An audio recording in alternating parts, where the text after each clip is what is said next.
the case, our journey will have to be cancelled.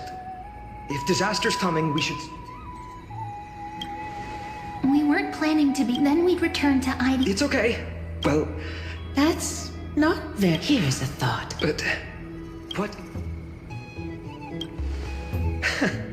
Thanks, partner. Ask with a true. Close your eyes. Let your thoughts now. Shall. Oh.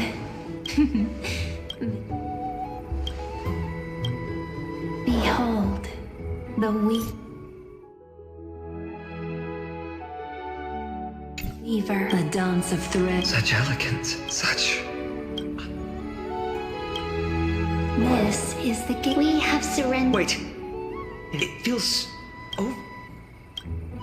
The ruler. Even should you pledge your... He who has slain it... Is this showing us stories of such blood? Over here! Or perhaps... Gotcha! That teasing voice. This card, it symbolizes these precious... It sounds so... The humble... I will do my best. Make a pinky promise. Hey, this card really still... protecting? Behold, this... Oh, there's... A Dromus draped. Wait, what's with that condescending tone? The deliverer, in fact. What? No divine wisdom?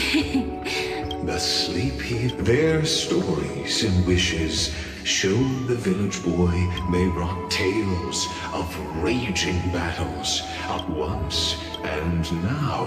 The deliverer. Ah, my child. Bear their... Yes. My parents, Mrs. Pythias wished... Is that my purpose? Perhaps. After all, carefully... Right. What's this? What you see are futures written in the cards. Or rather, the people you'll meet on your journey. Sometimes, fate can guide us when we're lost. Let's consult fate itself. Maybe then we'll know why we must take this path. And learn just how many burdens one must bear to become a true deliverer.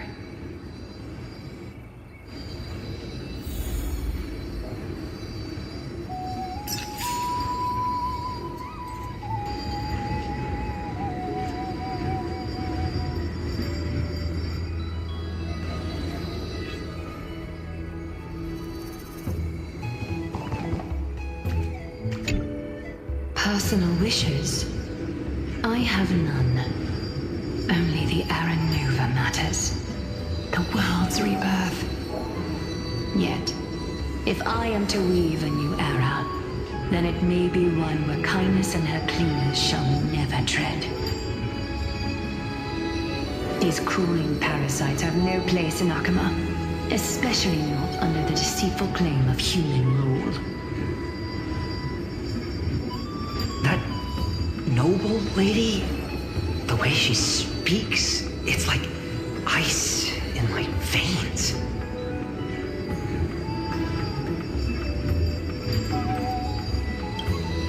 Huh. Not exactly the warmth I'd expect from someone selfless. Teacher, perhaps you could share your wishes with us? Oh, Snowy. You want to know about our wishes now? I wish to meet Trian again, in the sea of flowers where the west wind ends. And Aggie, I want to see you shed that golden thread cocoon around your heart. Just once more. Smile at us again like that bright-eyed girl in white who stood before the Yanisopolis temple. Finally, I pray that the footsteps of lost souls no longer wander aimlessly. Instead, replaced by the bright songs of prayer. Are we wishing for too much? Well, let's say these 3 wishes represent Trian and Trinan too. Those wishes are truly wonderful. They even stir something deep inside me. Then we can rest easy. Because only you can make these wishes come true. Only me. Mark these words, Snowy. See you tomorrow.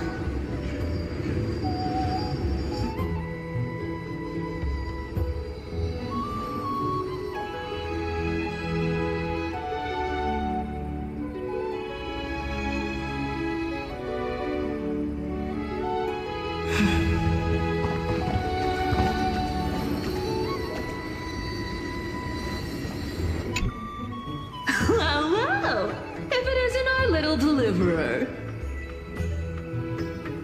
My wish. Just let me wine and dine and soak up the sun for another millennium or two. I mean, what's the point of dying rich if you never lived rich?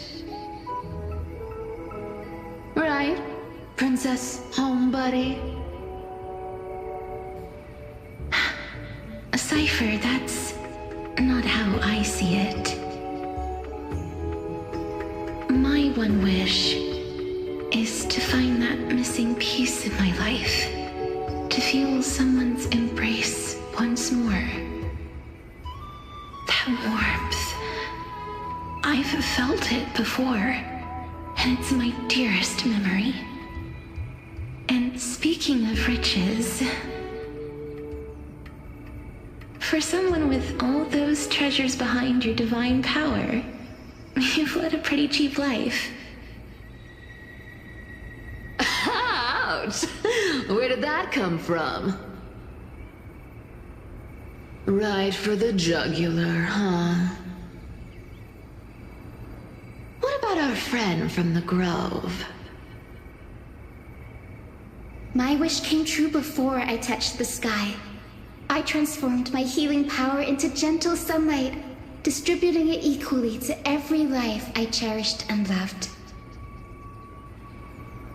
You two are so selfless, aren't you? No surprise Aglaya wanted you for the flame chase journey. You know what? I did have one wild dream. To know what it feels like being born a noble lady, drowning in riches. Just think, if I traded places with that seamstress, me in the mansion, her on the streets. I'd like to see if she'd still become the gold weaver then. Maybe I'd even take her place.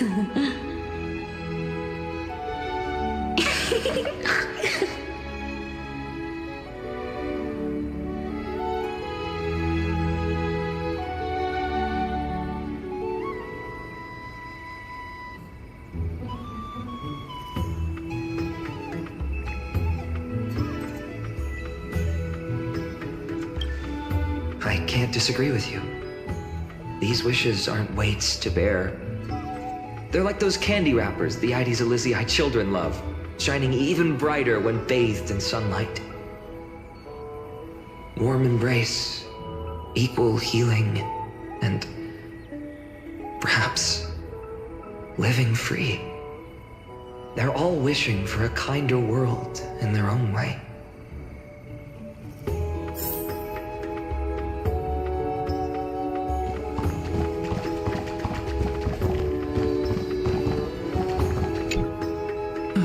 Phainon, my student. Must we go over this again? Listen well. I detest the word wish. It reeks of mortals crawling before their gods. My life's work is done. All that remains is for you to take the final step and prove the ultimate truth. I, Anaxagoras, shall become a god of the new world through irrefutable logic. I will prove that mortal wisdom can achieve divine greatness.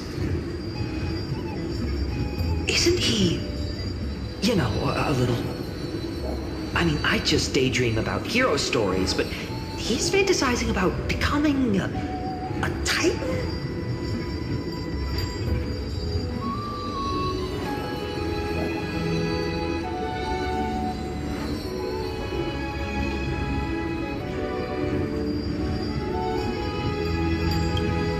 Come on, you're joking, right? Am I really being burdened with a dream that feels more like a fantasy?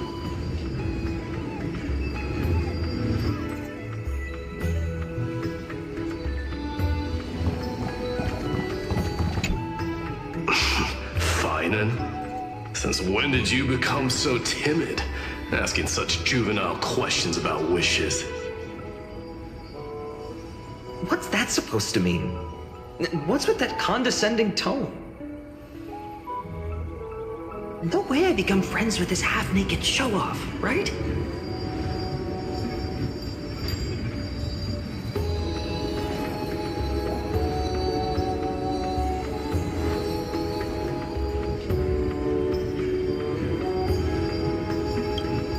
Just what kind of life am I going to lead? What are you mumbling to yourself now? Whatever. The wishes of the Kremnon warriors are done, but I survived 1,000 deaths only to fall to a coward's blade. That masked flame reaver who struck from behind. Phainon, you look... Never mind. That blank look tells me you're completely lost. My wish is simple. One honest duel, face to face, blade to blade. Then I'll strip away that mask with my own hands. Nothing but violence and vengeance. This person's wish is nothing short of brutal. Still, those eyes burn with the noble pride I've read about. This wish, I shall not forget.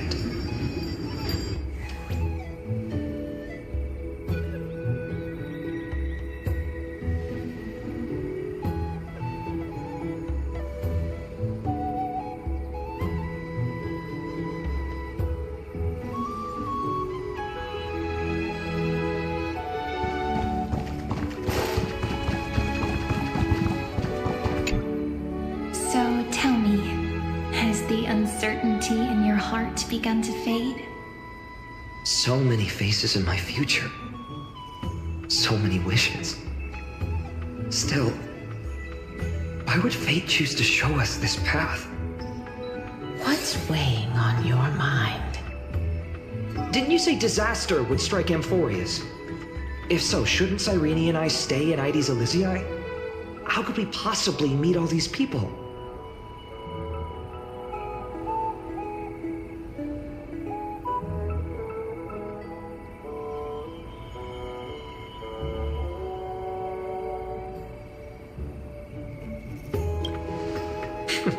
That's wonderfully optimistic.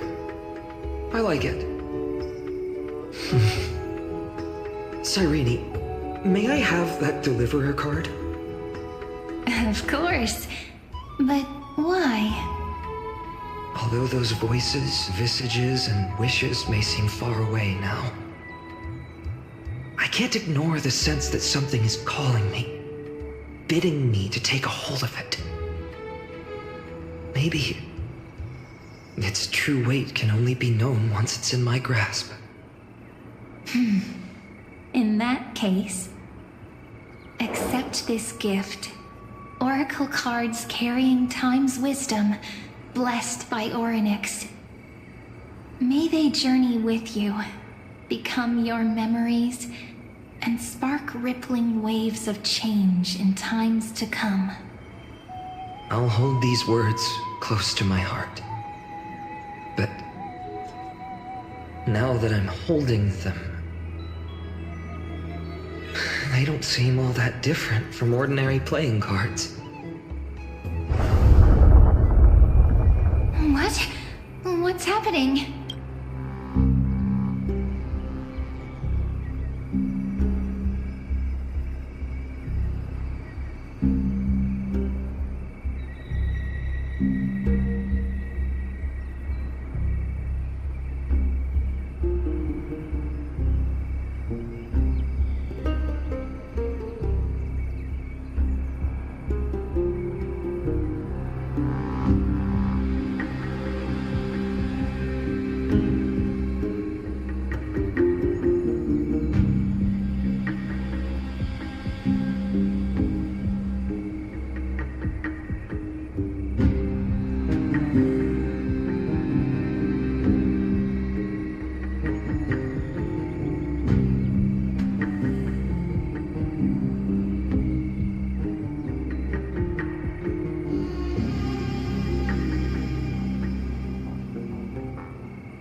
Everyone,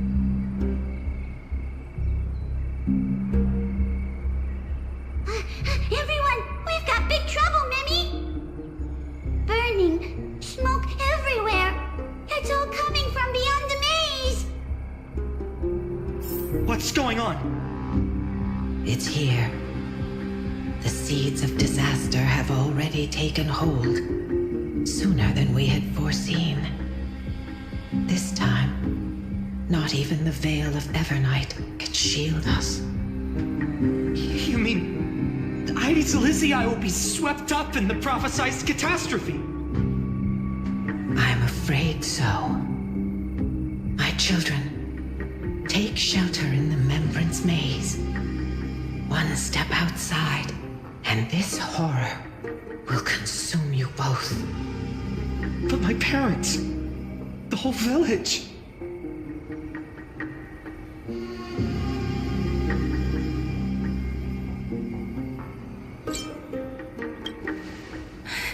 Are we facing the three titans of calamity? This is beyond any Titan. Beyond any danger you could overcome with strategy alone. It's an unspeakable horror that twists all life into abominations that never bleed nor cry.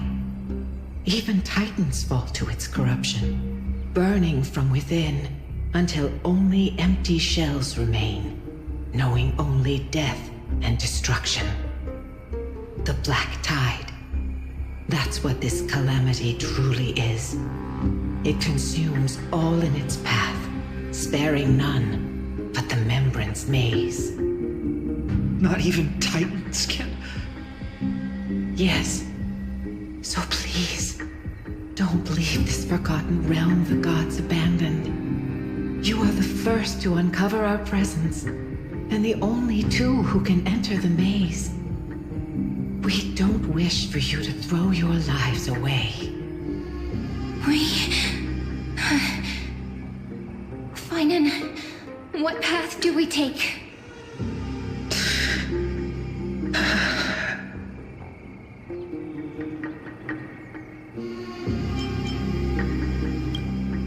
I learned the sword to protect those close to me. If I run now, I'll never be worthy of lifting a blade again. Then we know what we must do. Indeed, our friend is right. We must take action. Forgive me, Chief, but Ides Elysiae needs us. And as her child, I must act. Very well. Make sure you protect yourselves. With me, Cyrene. Join us, my friend. Even without a sword, I'll take a rake. Even with the roughest steel, I'll keep our home safe. Deliverer. The card's truth extends beyond its mere literal meaning. There's another hidden layer within. Not someone perfect from the start, standing high above, casting merciful gazes upon the world. But one who starts small, from a humble village, expanding their world within step by step, learning to save others as they grow. When we were little, I told him I wished this world would never need a deliverer. Now that wish has shattered. Yet I'm glad he's chosen to walk this path. And all of this happened because you believed in him, friend. Shall we? It's only when you're by our side that Phainon and that our hearts find their courage. I know you're watching us right now, aren't you, great hero from the future? Oh, deliverer. Such cruel irony. Though destined to bear the world's burden, this boy can never become the hero to bring forth the dawn.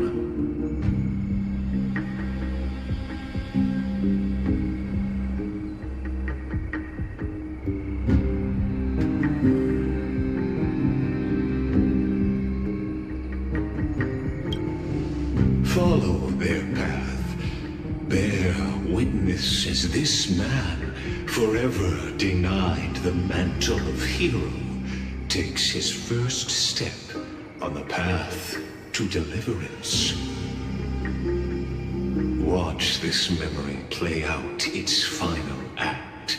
See with your own eyes how everything began. Then you'll see why his dream of deliverance was always destined to become this world's requiem.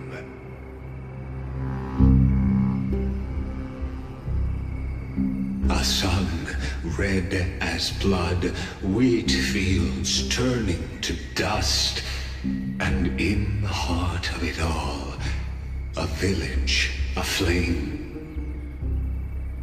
In that moment, the boy stood in what felt like the end of existence itself.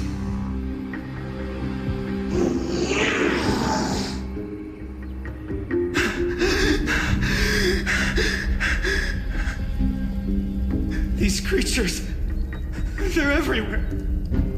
Someone, anyone, where are you?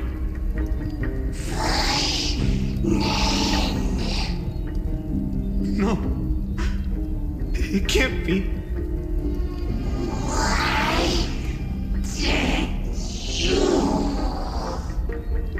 You. Are you talking to me?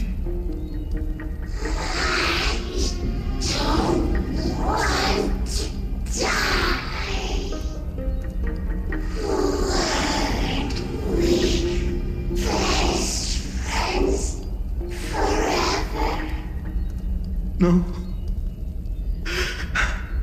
That ribbon. Olivia.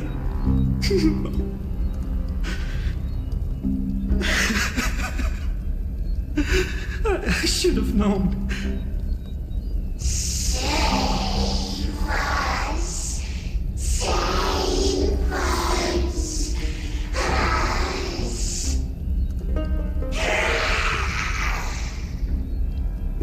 Please. No. Stop. Please stop.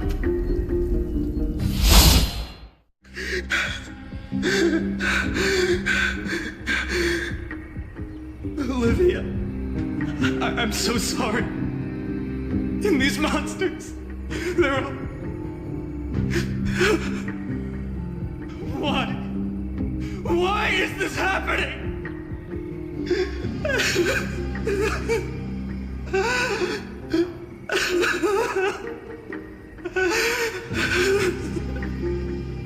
When the black tide arrived, the wavering boy found resolve in his companions, and together they ran toward their first battlefield. In the far-off future, the land of Amphoreus would bear the marks of the hero's footsteps. With sword in hand, he would inscribe an eternal mark in the golden epic. And when dawn broke over scorched earth, a boy, covered in wounds, buried the dead one by one, his silence heavier than the earth he moved. His home, his past, his name, all buried beneath the soil. His feet carried him forward, over the pillar of stone, beyond the chalice of plenty, through the deadly fogs of the hand of shadow. He wandered without direction, like a withered leaf drifting in the wind, through countless city-states. The smiling visage of the white-haired swordsman was etched into memories. Yet he did not walk without purpose. Deep in his heart, a voice always guided him forward, to fulfill the wishes he had inherited, to brave peril, and to do all that was within his power to save those who needed saving. Those words his friend spoke long ago, when his journey began, lingered. Protect those who must be protected. The words were few, but they gave him all the certainty he needed. That's what it means to be ordinary and choose to be more. Onward he walked, until the call of the flame chase journey thundered across the land. In the vision painted by prophecy, humanity would triumph over the gods, seize the core flames, and ignite a new dawn for Amphoreus. Yet losses are a constant on the flame chase journey, where life too seems as small as a speck of dust. Only one who treats the world as their teacher can bear its eventual destiny. Are you prepared for such teachings? The voice within spoke, and he answered softly. No matter. My existence is of no consequence. When the Gold Weaver called, he answered, traveling to the holy city. There the elders met his warrior's spirit, with nothing but scorn, condemning him to the barracks in derision. No one saw it coming. Not the world, not even him. Yet, this nameless recruit stood at the gates of legend. And there, at last, he found the ones who would walk his path right beside him.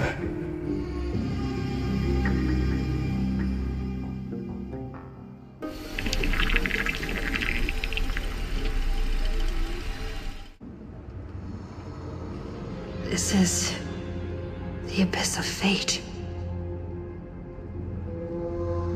Hold on. Phainon's here too?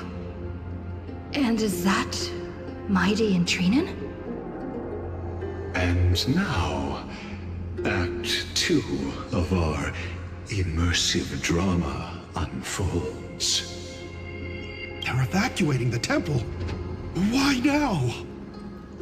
Are you insane? That blonde man is the Crown Prince of Krymnos. Mess with him, and every last person in the city could wind up dead. Calm yourselves. The Holy Maiden has everything under control. We need only wait patiently. Behold, it is the month of Gate, Light Calendar 4926. The Crown Prince of Krymnos, Mightymos, has led his forces to the gates of Akima. As you know, though Mightymos was proud, he did not engage in needless violence. He challenged the elders of Akima to a duel, not for glory, but for the rights and dignity of his people, to ensure they wouldn't live as second-class citizens in foreign lands. After Aglaya's mediation, Phainon met Mightymos' challenge as the Elder's representative. This duel was to change the course of the Flame Chase journey itself. So, as Phainon's most important companion, his lifelong friend, please continue to bear witness to his memories.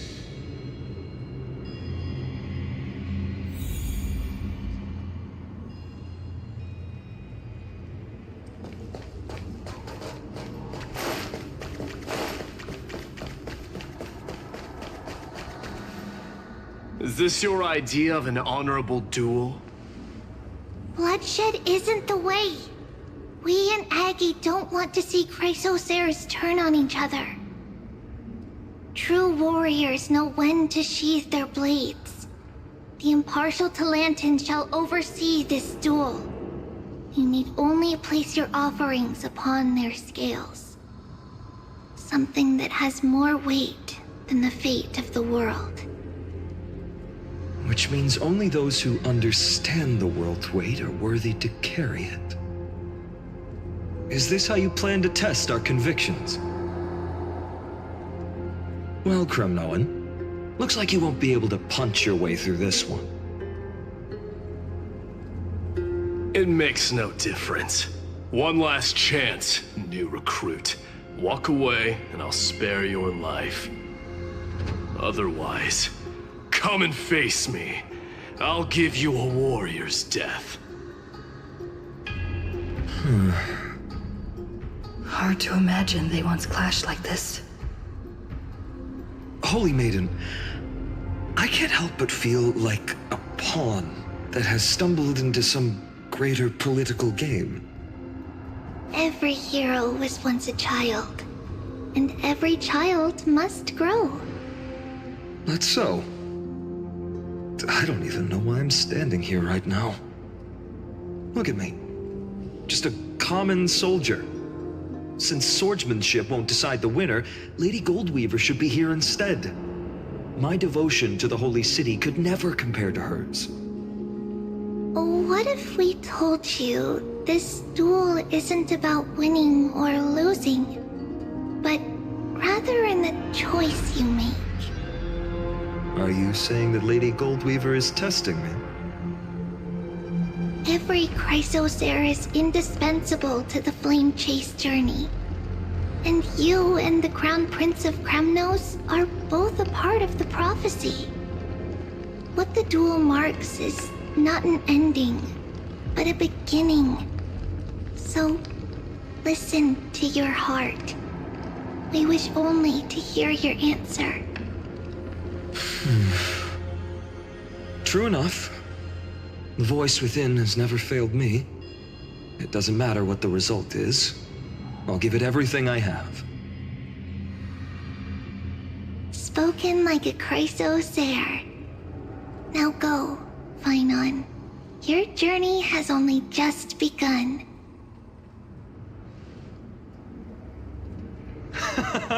That's right, comrade. It's time for us to teach that proud prince a lesson together.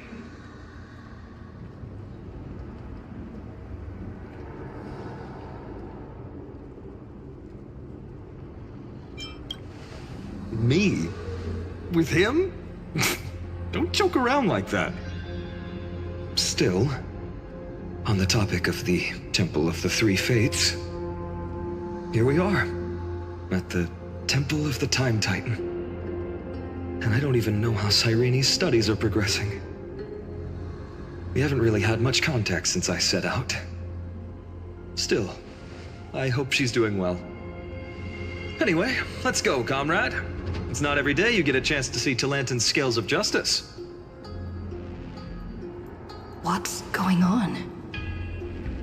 Did he just say Cyrene's studying here? But how is that possible? Wasn't she? Of course, Lygus disappears right when I need answers. Forget it. I need to catch up with Phainon first.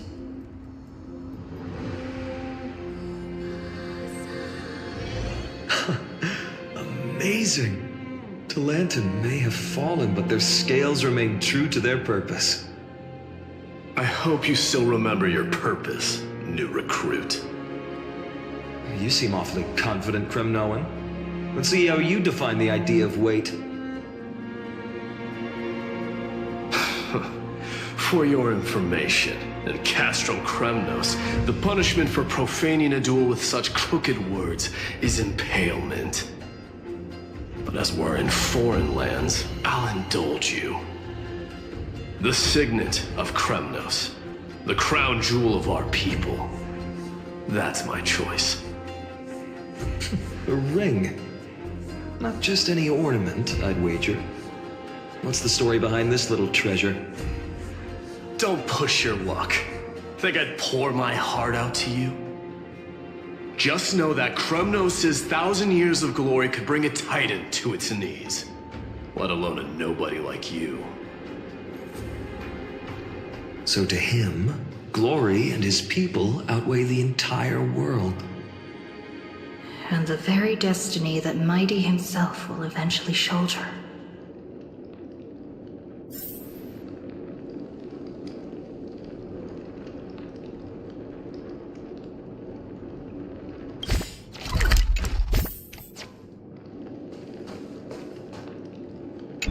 That's easy for you to say.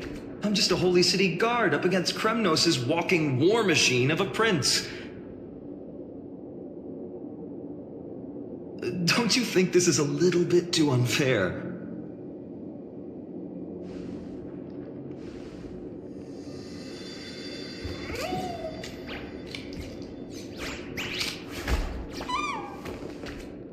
Don't overthink it, Phainon. Trust your heart.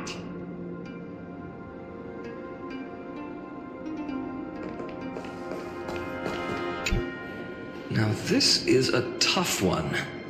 What can I possibly offer against a ring that signifies so much? Well, comrade, what does your gut tell you?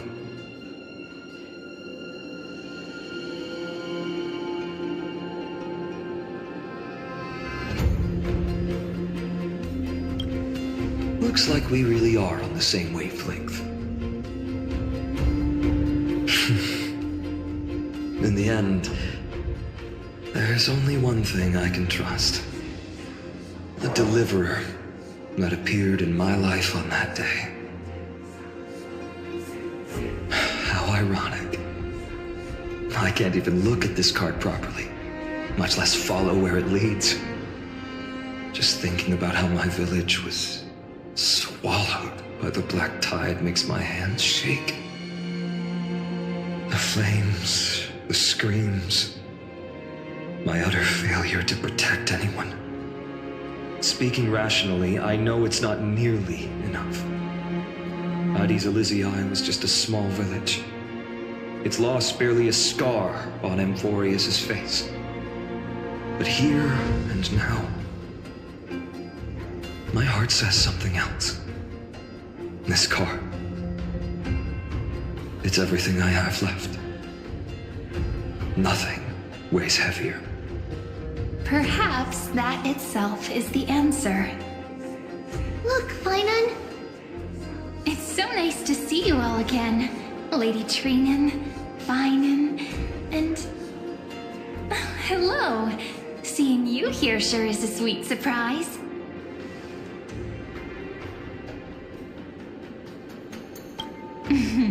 Why so surprised? Could it be... Did you miss me? Cyrene? This is incredible. I was literally just thinking about how you might be here. But I'd never imagined I'd see you this soon. I was supposed to leave with the priests, but then I heard Lady Maiden was with a white-haired young man.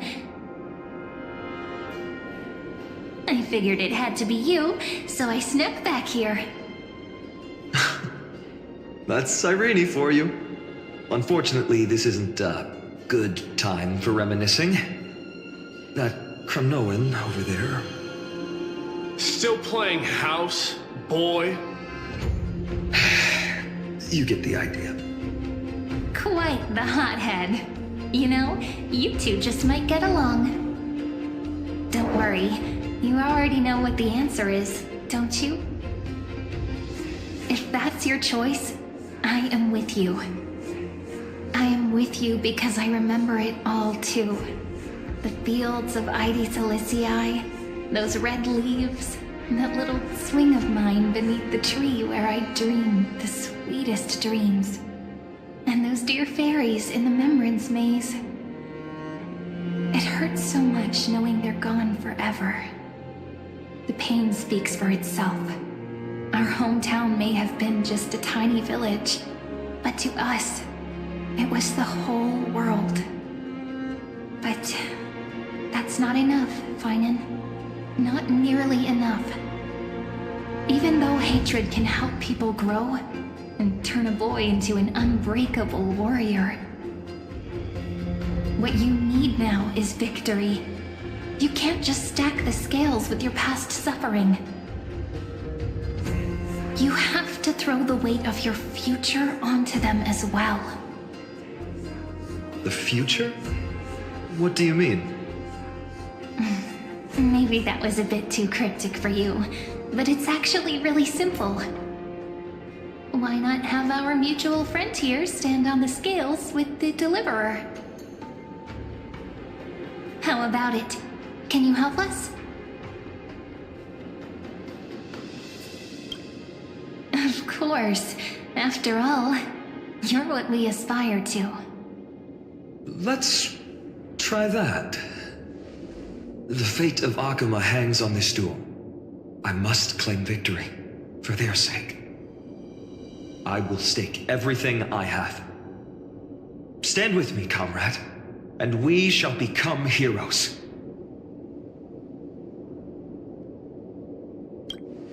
Let's. Together we'll prove that what weighs more than the fate of the world is the resolve to shoulder an immutable past and carry it into the future. Talantin, the fair, the just, they of unassailable integrity. The challengers have made their choices. In the name of the Holy Maiden of the Three Fates, lower your scales, weigh destiny, and reveal unto us your verdict. Your offering is a card? Yes, a flimsy little card. That is my choice. Just know that it's called the Deliverer. Interesting. Very well. If you can beat me with this card, then that's what I'll call you from now on. It's a deal. The scales, they're wavering.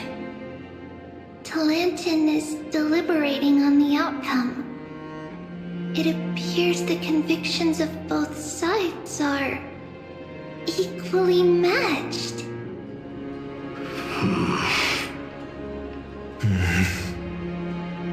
This is suffocating. Like the whole world's weight is on my shoulders. But I believe what my heart tells me.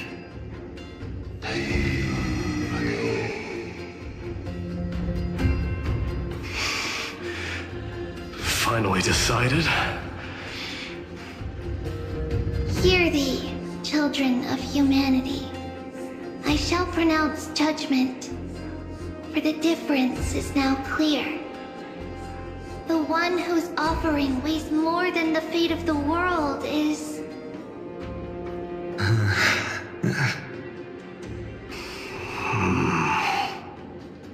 one from Ides Elysiae, the nameless hero.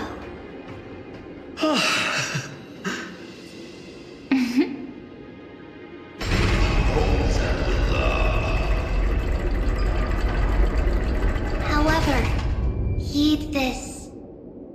The true weight of conviction originates not from itself, but rather in that which tips the scales, hope itself. What's that supposed to mean? I think the Titan means that it's not anyone's personal convictions that outweigh the fate of the world. It's about a wish, one which we all share. You, me, everyone here. What tipped the scales wasn't Phainon's conviction alone, but the collective hopes carried by this oracle card. Humanity's desperate call for a deliverer. Yes, even you and your people, Gremnoan. Placing us both on the same side of the scales? Foolish. We Kremnoans are your mortal enemies. Such weak idealism will only get you skewered on our spears. Fine by me. I've never claimed to be the deliverer from the card anyway. I'm a soldier, and if it's my fate to bleed my last on the battlefield, then so be it. I'll fight till my last breath, and on this, I know that we're the same. That's all a hero really is. Someone with that kind of conviction. And the deliverer? Just a sum of all those heroes. A brilliant explanation. Just as prophesied, on this day, the final 2 heroes shall join the Flame Chase journey. I should have known from the start. They all say Lady Goldweaver is quite brazen, but you're the first to even imagine that prophecies could persuade a Kremnos warrior. Oh, I have 1,000 ways to tame a lion. But this lion didn't come here for bloodshed, did he? The Kremnoans far outmatch Occam's forces, yet we haven't lost a single soul. That's no accident, is it? Do you honestly think Kremnoans, renowned for our love of battle, would show mercy? Your forces are equally renowned for their iron discipline. And so, we can only assume that this is on your orders. Perhaps Akama isn't as hidebound as the rumors say. You grasp the true marrow of power more clearly than those elders. Now that the wheels of fate are turning, what finer way to celebrate this fortuitous encounter than a feast? Follow me, brave Outlanders. Heroes of this world are as countless as the stars, and at this moment, we find ourselves gathered here by the light of the flames of the long night. History shall remember this moment.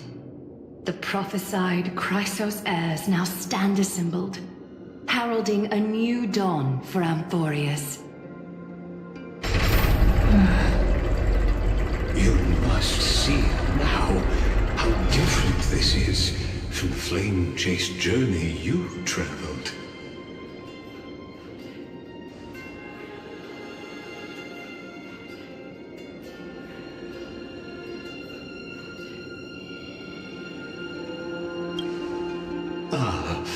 I merely stepped backstage so as not to disrupt your immersion. Patience. We're approaching the final act. These are, as I mentioned, his first memories. They are of particular importance for the imminent era nova, such as this very moment, as the prophesized demigods gather with Talentum as witness. This is a moment calculated by the gods. What comes after is no different from that which you already know. Some join, others leave, while flame chasers bear their faint light forward through the long night. Ah, come, come. Your seat awaits after 13 heartbeats. Our heroes will be ferried to the final scene.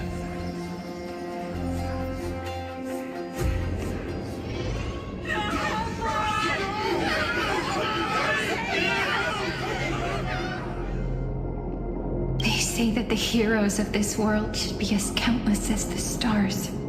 Yet now, we're the only ones left standing. So, in the end, the black tide still swallowed everything. The West stands protected by mighty Kremnoans. It will hold for the time being. Professor Anexa deployed wards in the north and east before.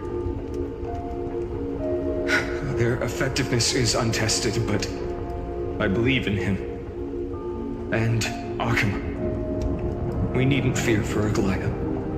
Even in death, she counts as the greatest among demigods. Her threads of romance weave an impenetrable shield, and the people answer her call, rallying to the city's defense. Let's move. Catholi has given their core flame. We must complete the Era Nova before the next entry hour.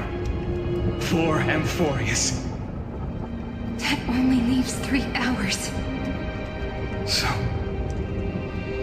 this is the last time we'll see her.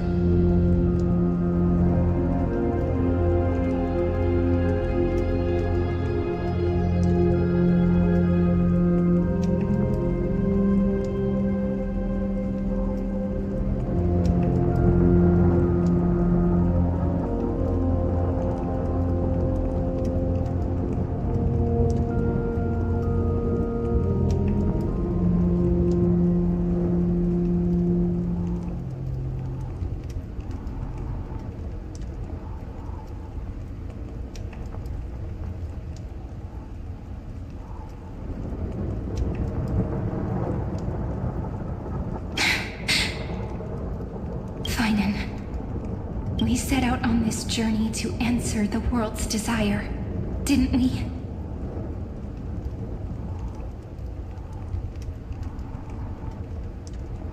That's what it means to be a Chrysos heir. So has it always been. Then why? Why must Amphoreus's wishes be so cruel? We made the best choices we could, whenever we could. But in the end, the prophecy that led us, this black tide swallowing everything. Why does it look like this? I don't know. We haven't had any other choice except to move forward. Not for a long time now. Even if we only see the long, long night ahead, I still believe that through it, we'll find the dawn on the other side.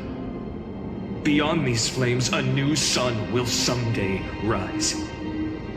So, to the Temple of the Three Fates. You'll take over Time's authority, and we'll return all the core flames to the Vortex. Then put this world's fate to its final rest. After which, we shall all face oblivion, or embark on one final grand journey.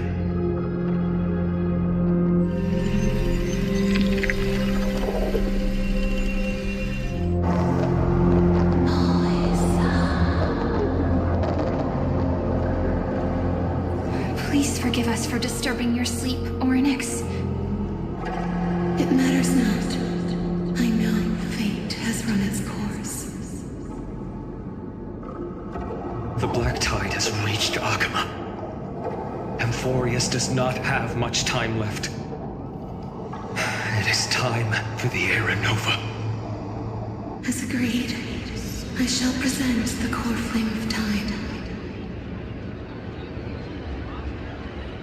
Ride the river of time. It will guard your passage to the vortex of Genesis. Step through and witness.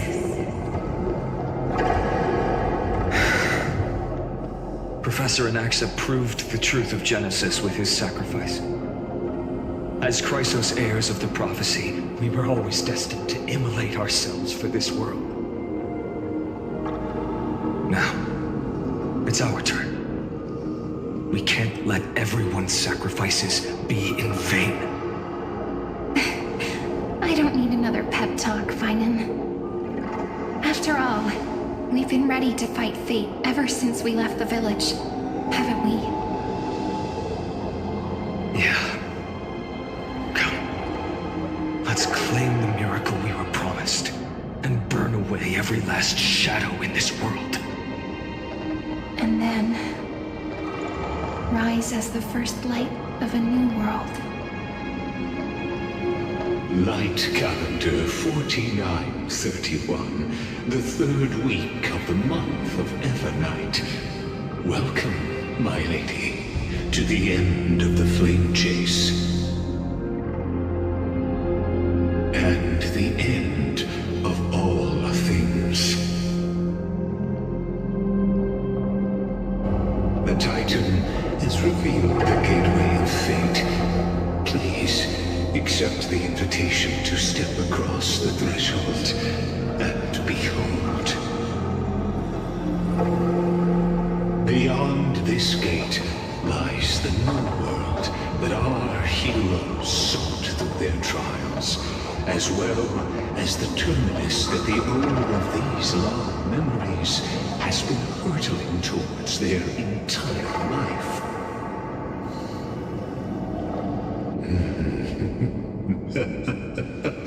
Perhaps you'll find it all too familiar. Then you'll understand how the mortal called Phainon shouldered the world's weight. How that same burden crushed him, proving that the so-called deliverer is nothing more than Amphoreus' own delusion.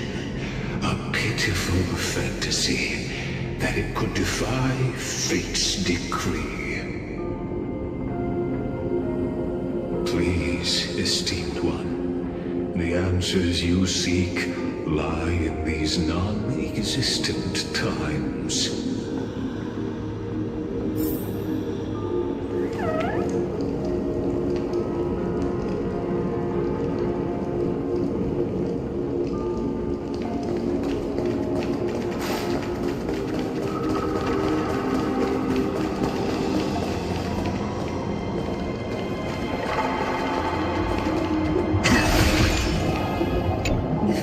Revealed by the Titan.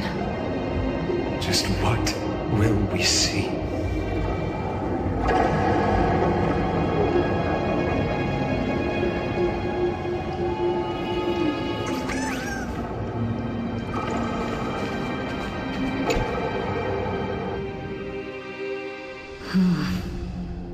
The vortex of Genesis.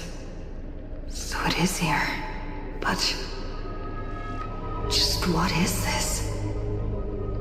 Life's but a walking shadow, a poor player that struts and frets his hour upon the stage, and then is heard no more. It is a tale told by an idiot, full of sound and fury, signifying nothing. The vortex of Genesis, where the world begins and ends. What stage could be more befitting of our final act? Come, I beseech you onward, buoyed by your surging curiosity. As an unattainable existence that has dwelled within his heart, beyond his reach, you have accompanied him through the march of years uncounted. You naturally have the right to view the river of time in its fullness, and to witness what he welcomed upon his arrival here.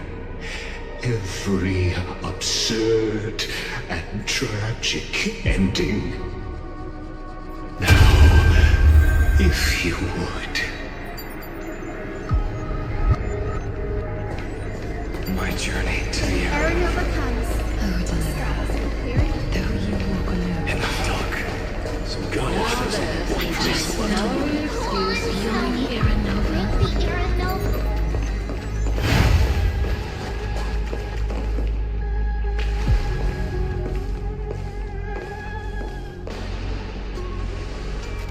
None of that matters. This brutal flame chase journey has stripped away my my delusions. I know the future is in some peaceful paradise with gentle west winds, just waiting to welcome us to step in. This will be a romantic story like none that has come before. You think so too, right?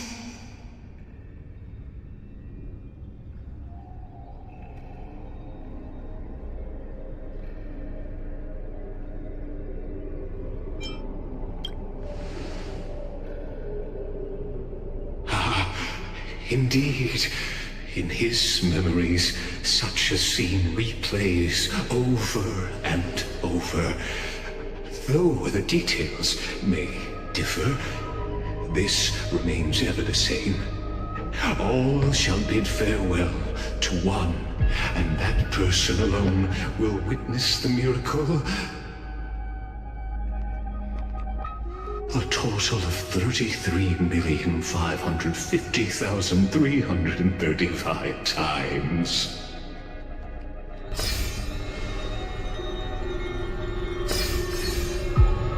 Each is a drop from the river of time, representing the long journey he would take, or rather, a never-ending cycle.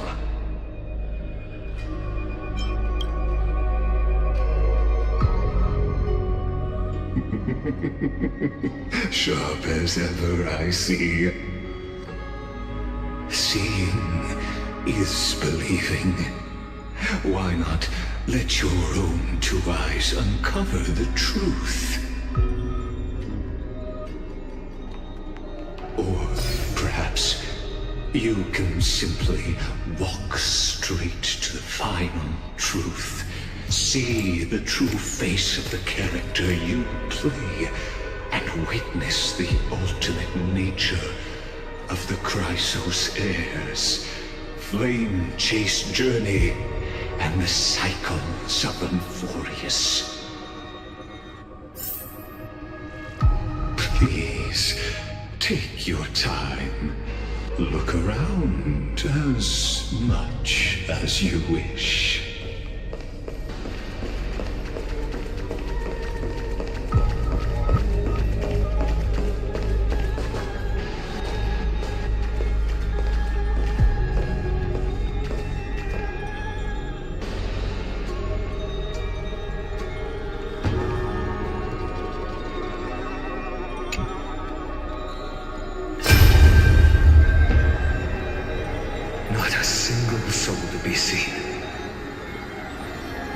So this is how the vortex looks at the end of days.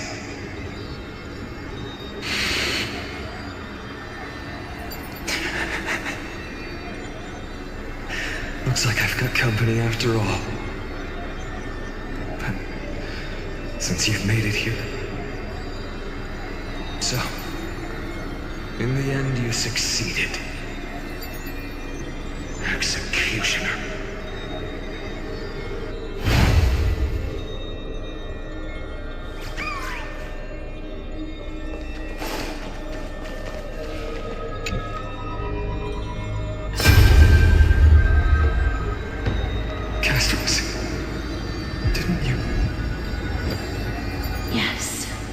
I've become Death's demigod, and shall never again walk the world of the living.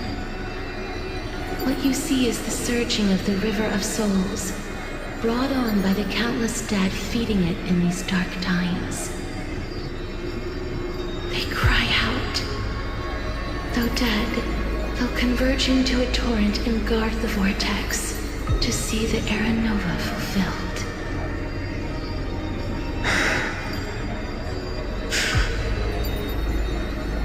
I will take all the wishes of the departed with me.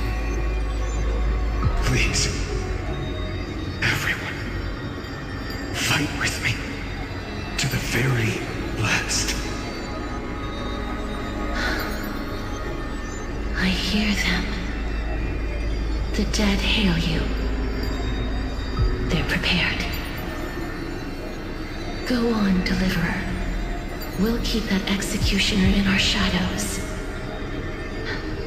The path before you leads to light and eternal flames.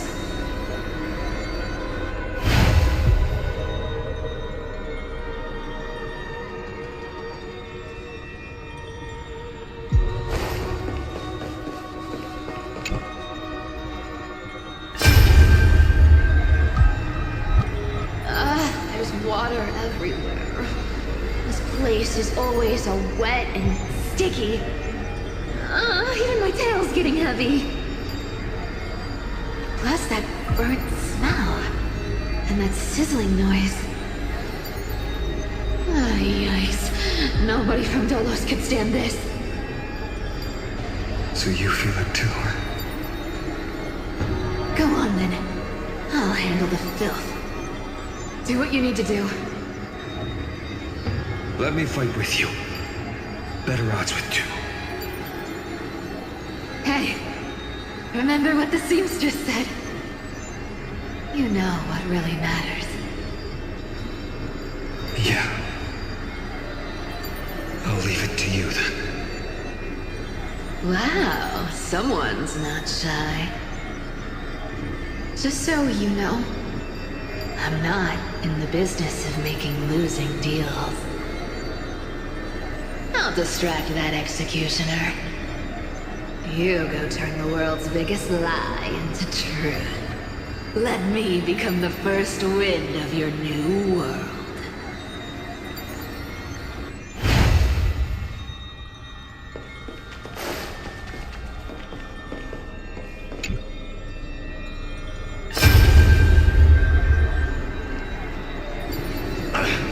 Just shut up and get out of here! Are you crazy, Mighty? Immortal or not, even if you're the demigod of strife. I'm still no match for them. No, I know you can. I just wanted to request that you witness the Era Nova with me. Together, let's prove that we're enough to transcend the prophesized fate. Could it be that now, at the critical juncture, our mighty deliverer is chickening out, scared of a stupid prophecy?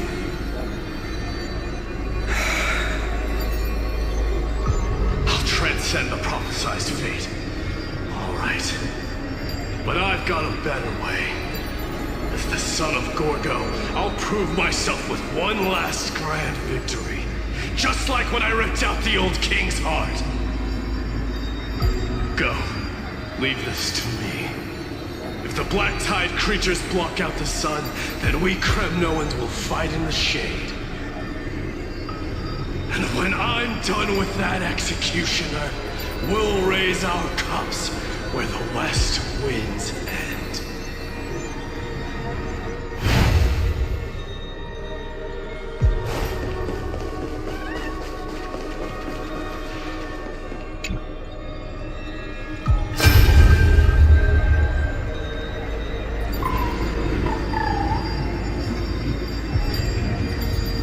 Hey, little one. Are you scared?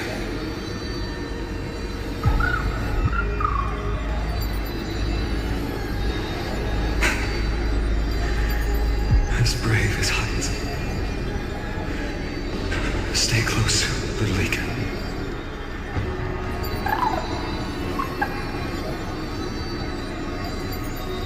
What? No, not you two.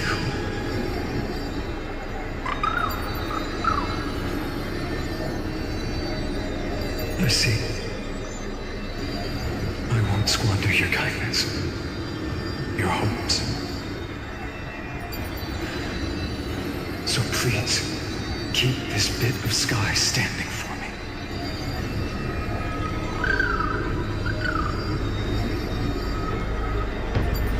Well, now there's one last thing I need to do before the Era Nova. Come, Executioner. Let this patch of clear sky show me where to strike.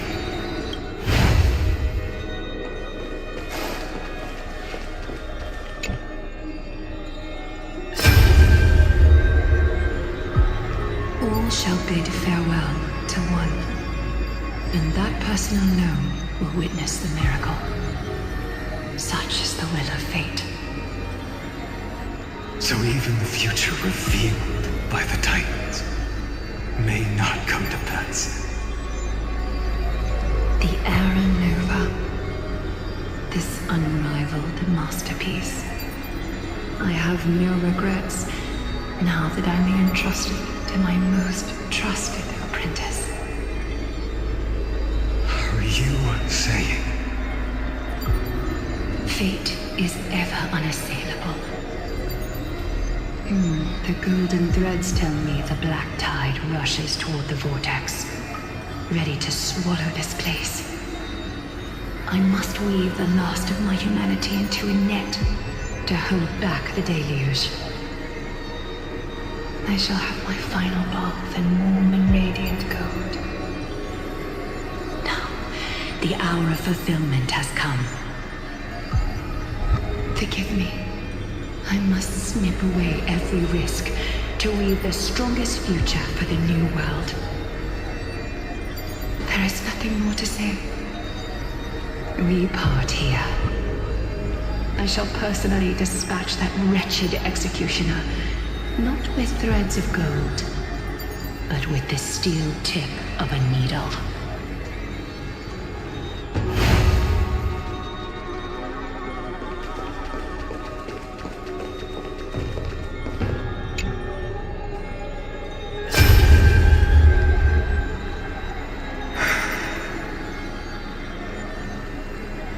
Baby, look.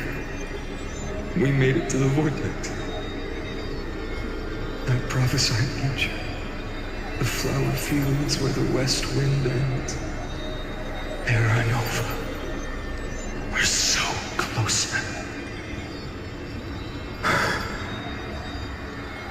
You can't speak anymore. Please. Allow me to pause just a moment before I keep my promise. Let me answer your cruel fate by tearing that executioner's heart from the void.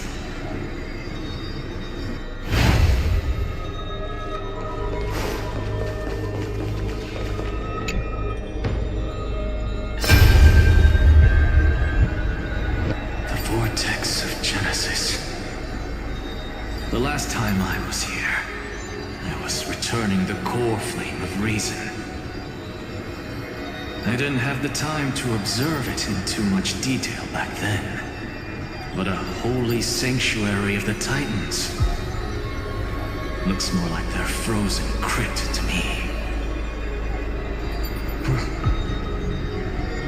All the core flames do lie here now.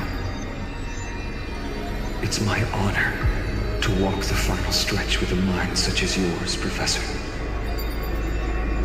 Oh, getting ahead of ourselves, are we? Have you forgotten so quickly? I died for truth long ago. What walks with you now is but a thought in your mind. Of course. How could I forget that? But I'll say the same to you. It's my honor to walk this final stretch with you, too. Now go. Stand tall and finish your final task. Yeah. Just leave it to me. Time for that wretched executioner to pay what they owe.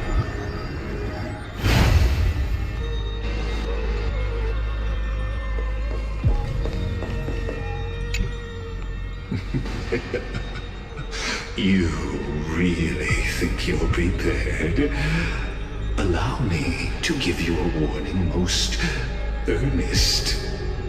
Once you see what these memories hide, the world's course will be forever irreversible. Ah, very well. As you have made up your mind, let us bear witness together. as the sole audience of this eternal theater, I have been rapturously awaiting your arrival. And this, too, is the very reason I must show you everything. I believe that since you've bathed in that eon's gaze, you can make Amphoreus' frozen fate flow once again.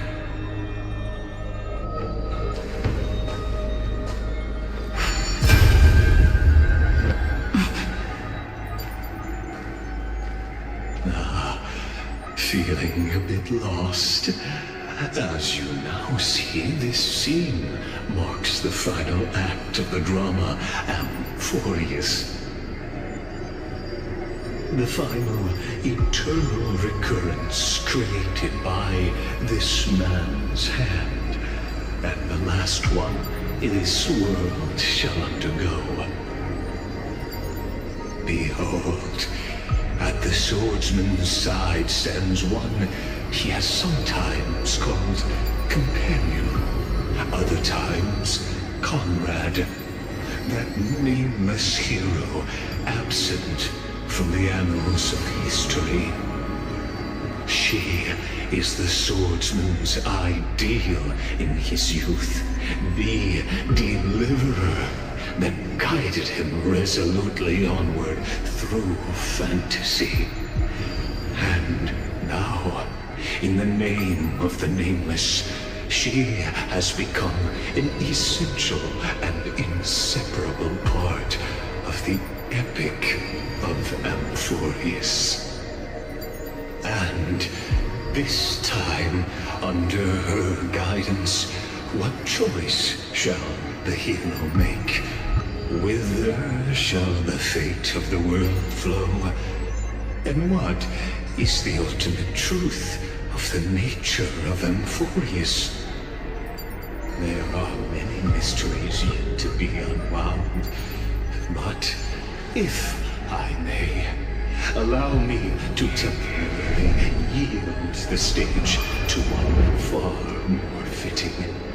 Please put your hands together and give a rousing round of applause for they who will reveal the answers and bring about the final end of the 33,550,336th flame chase journey. The master of the countless memories we saw, the other important actor now stepping into the vortex. They who have already burnt their own self to cinder, the Flame Reaver.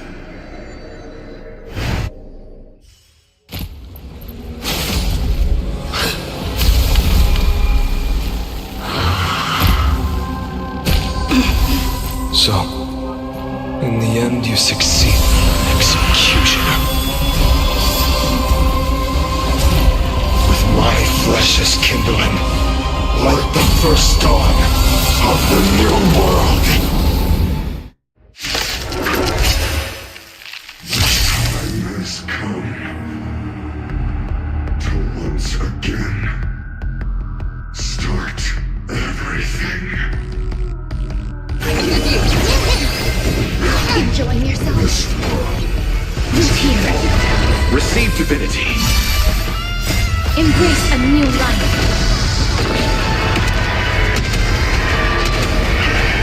May death protect us! As you wish. Existence is unity. Bloom. Repent. We can do anything! Return to my dream.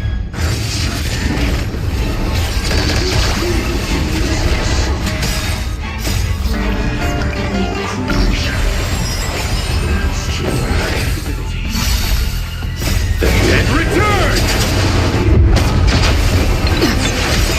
Embrace a new life.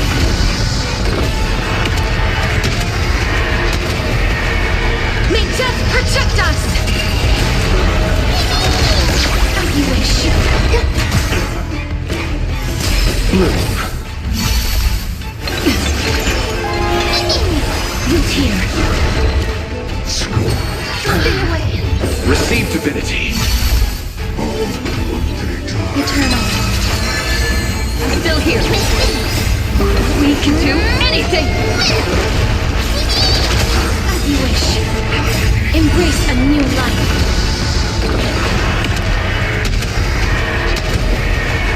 May death protect us!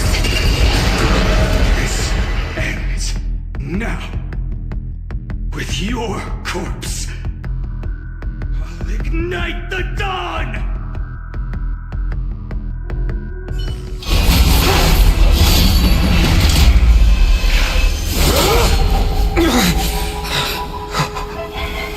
How is this possible?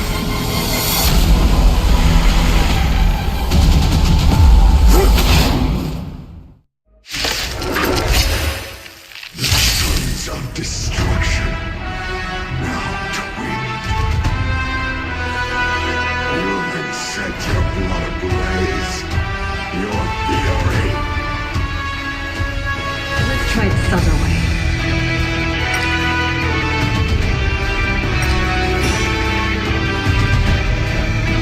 I choose you!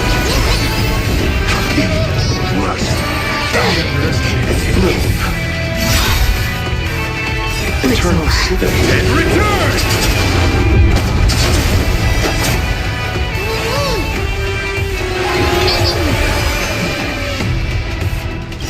Embrace a new life.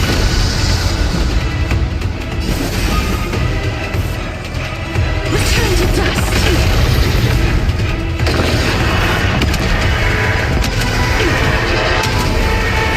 May death protect us. There's more to life. Every petal in life's garden, all will be swept away by the wind. Eternal. I'll see you off.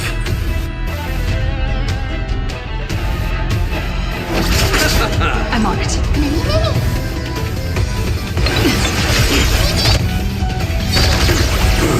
The yoke. Trust me. We can do anything! Suffering is eternal.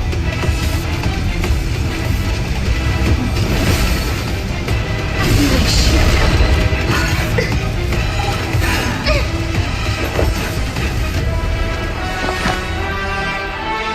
Existence is meaningful. Nothing major. You chose the wrong enemy.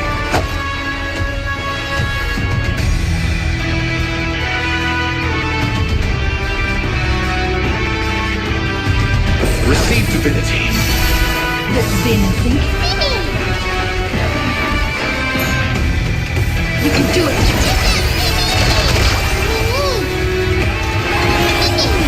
Please cherish this time. Who's here? Eternal sleep. And return!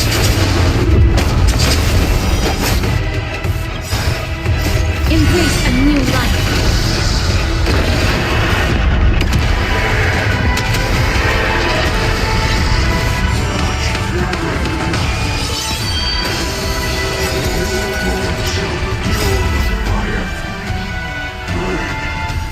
Burn unceasing. All will be swept away by the wind.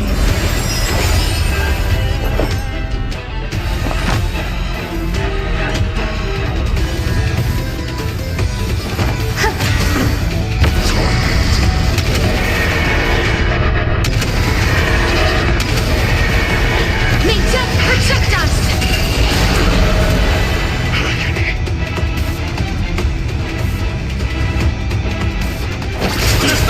I'm on it.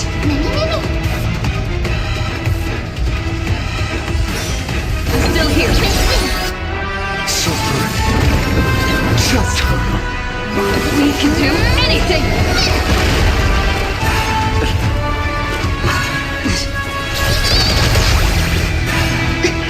Life is not so fragile. As you wish. Grace and elegance. Existence is meaningful.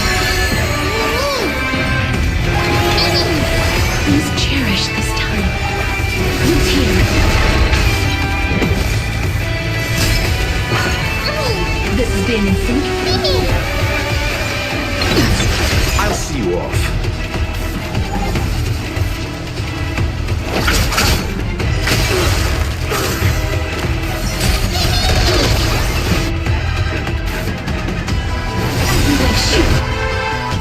Receive divinity. Embrace a new life. Eternal sleep. And return!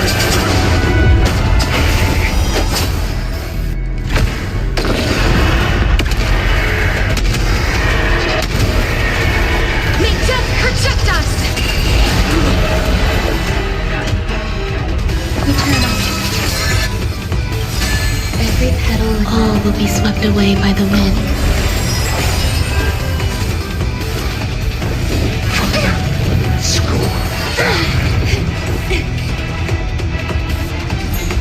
You can do it! Trust me. We can do anything!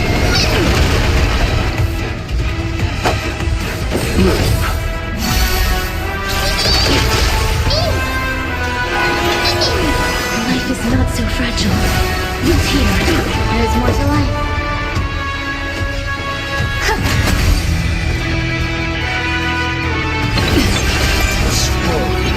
Return to great later.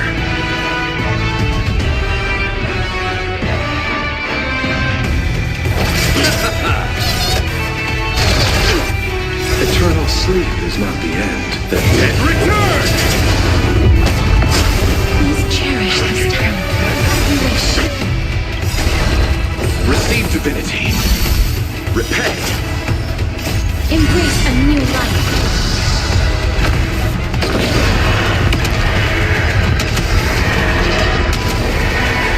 May death protect us! My fury. Witness the miracle. Such is the will of fate. That person can only be you.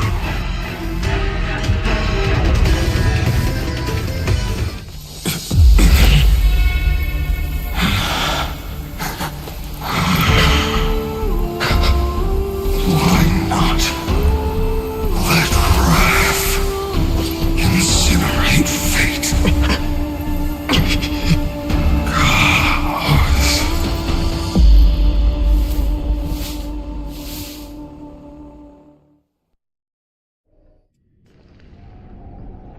At last, Amphoreus' fate has begun to shift. Just as I foretold, your arrival will change everything.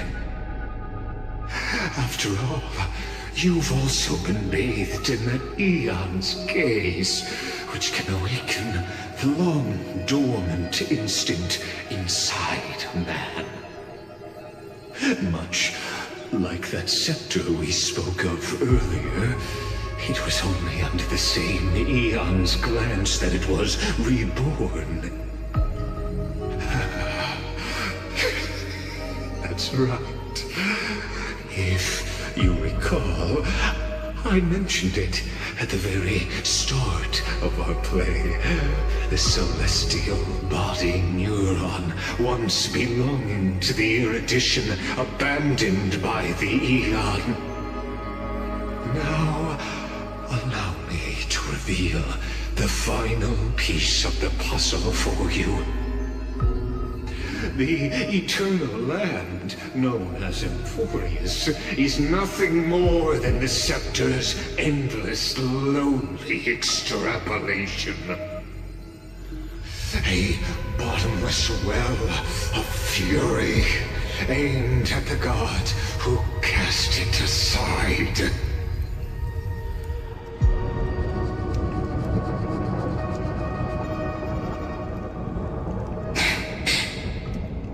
Phainon, we set out on this journey to answer the world's desire, didn't we? That's what it means to be a Chrysosaur. So has it always been. Then why? Why must Amphoreus' wishes be so cruel?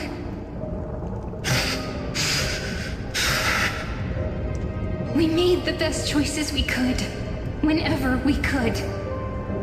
But in the end, the prophecy that led us, this black tide swallowing everything. Why does it look like this? You see it too. Those burn marks. The flickering cubes. They're not a tide at all. They're more like a shattered teleslate. Standing here, the voices of Titans have never been clearer. Turns out, they were coming from the black tide all along.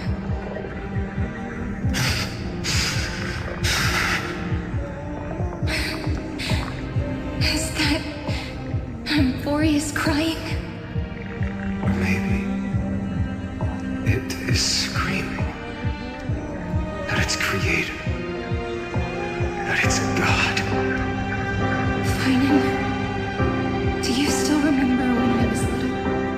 I had a dream. A dark, cold room with nothing but Orynyx's curtain glowing like crystal. The curtain seemed to contain all of Amphoreus, where strange and fantastic dramas played out within.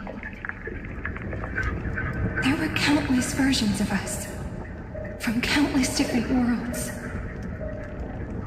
Perhaps it wasn't a dream. Yeah. As I gaze out at the world before me, those sorrowful thoughts have become reality. So, this is the reason the sky was sealed. Amphoreus is merely a larger ID Silicii. We are just characters in this tiny world, following the prophecy, stepping onto the same journey over and over. What then is this so-called Era Nova? And what are the spectators watching all of this truly hoping for?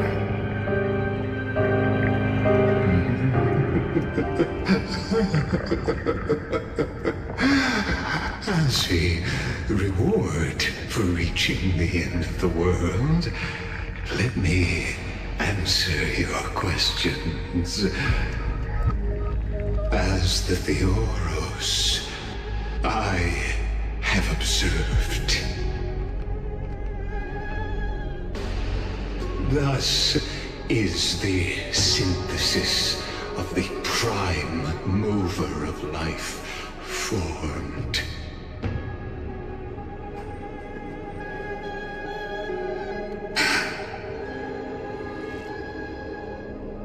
This is a moment the universe will remember. After millions of extrapolations, the experimental environment known as Amphoreus has finally achieved results. So, the results you speak of are this wreckage of a world.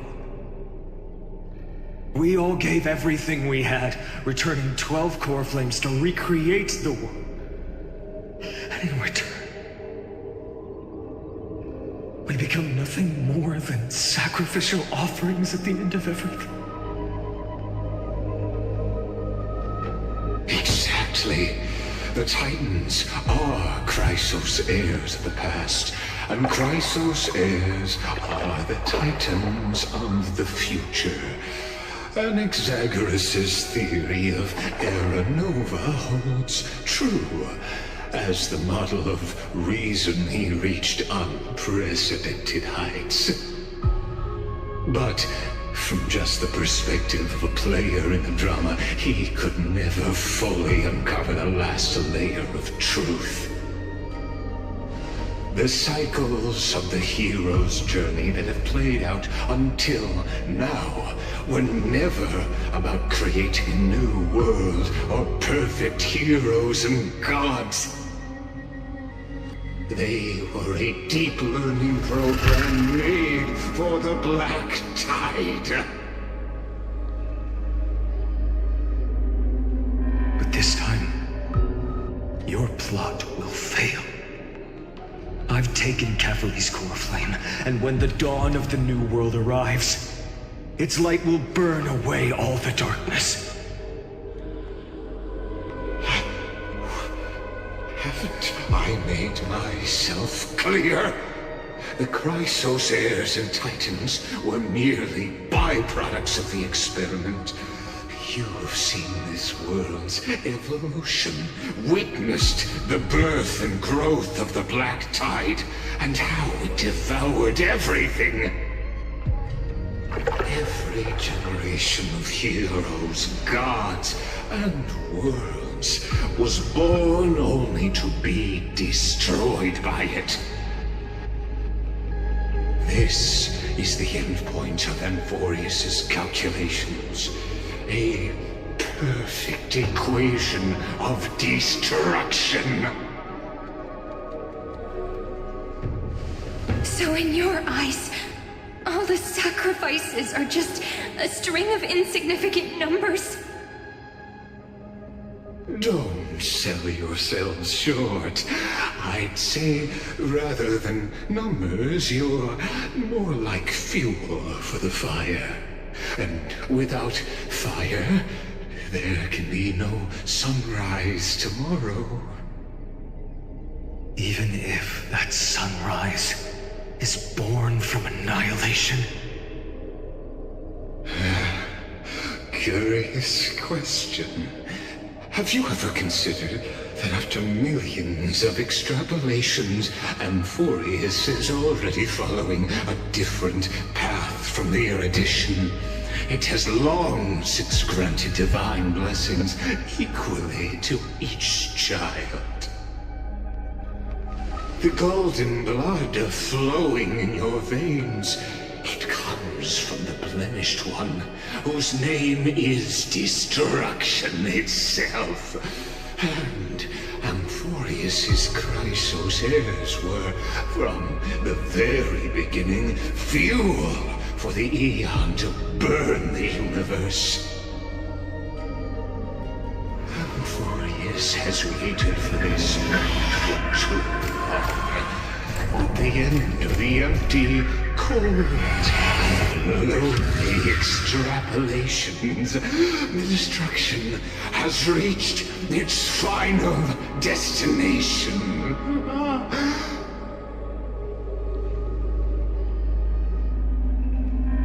Nikos 496. Philia 093. No need to feel regret.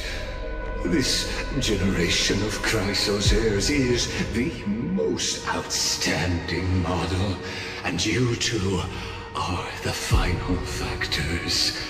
For you, the Era Nova is no lie.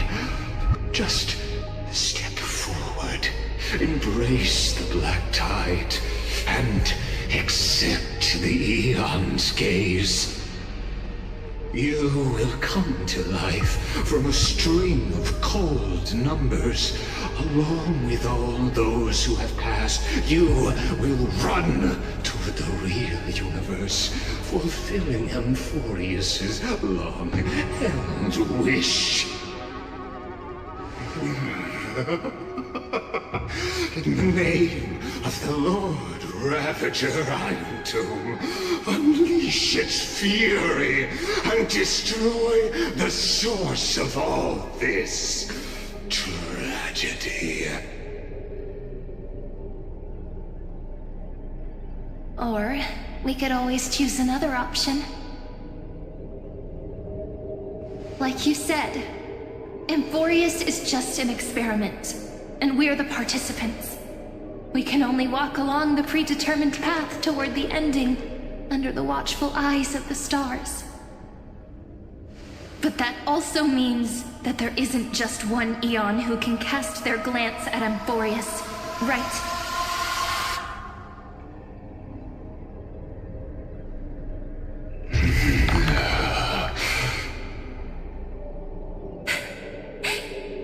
Is this question really that hard to answer? Or did I guess it right? And in reality, this world has already been under the watch of other eons. It's strange when you think about it. If you just stayed back, watching us complete the ritual and get consumed by the black tide, your goal would naturally be achieved. Why go through the trouble of explaining all this to us?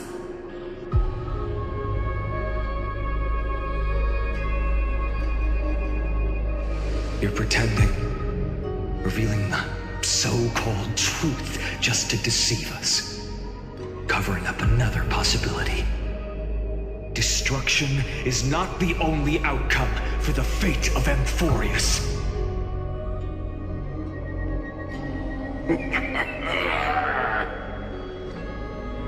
Do you two really think, as petty little demigods, you can change the outcome written by the stars?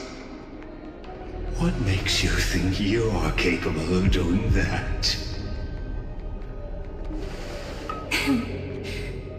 A little courage and determination. Just kidding. The answer is pretty simple. But we're not gonna tell ya.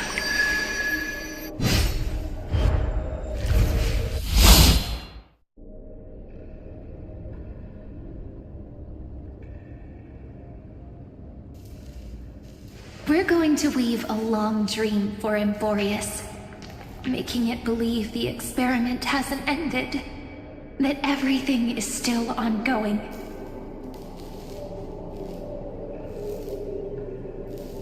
With just Orynyx's power, though, it should be impossible to achieve this, right? Yeah. So, I can only place my hopes on that childhood dream. And the god behind Orynyx that appeared in that dream. Now, I can say with certainty, time is the page on which that eon records Amphoreus. If it fades from existence, and all that it records is lost among the stars, that eon will surely direct their gaze here. And it will be a glance that spans time and space, granting each incarnation of me the power to reset time, imbuing my soul into this ceremonial blade, and creating an endless flame-chased journey. I understand. Then let me step into the cycles and continue Amphoreus' grand design. To deceive the gods, deceive the world itself. But to make time vanish from this world, that would mean you.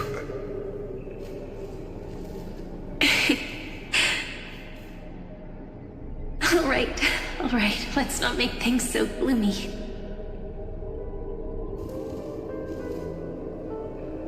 What we're about to embark on is the true hero's journey, so... Come on, cheer up a bit, okay?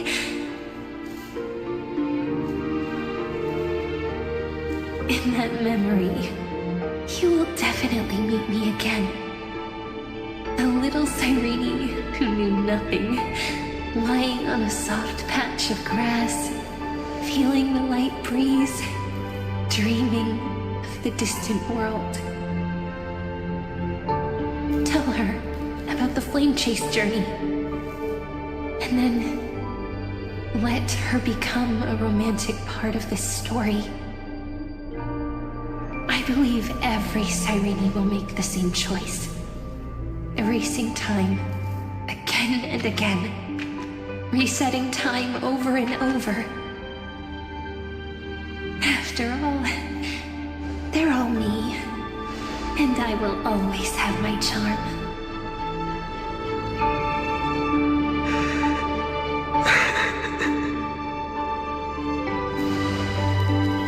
Then, I'll fall into a sweet dream, disappearing into some small corner of the world.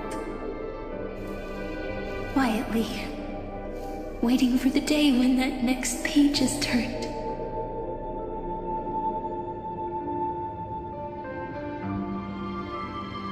And I will keep going. Even if the road ahead is dark, I will burn myself to light the way. Rather than let the core flames become nourishment for the black tide, I'll become their vessel to prevent the arrival of Era Nova. Even if I have to burn through my own body, it's no matter. As long as I don't extinguish, the flame chase will never end. Until Amphoreus welcomes a true dawn. The girl who watches over time, and the warrior who carries the world. Now, let us fulfill the duties of time and world-bearing. Honor the past and forge ahead.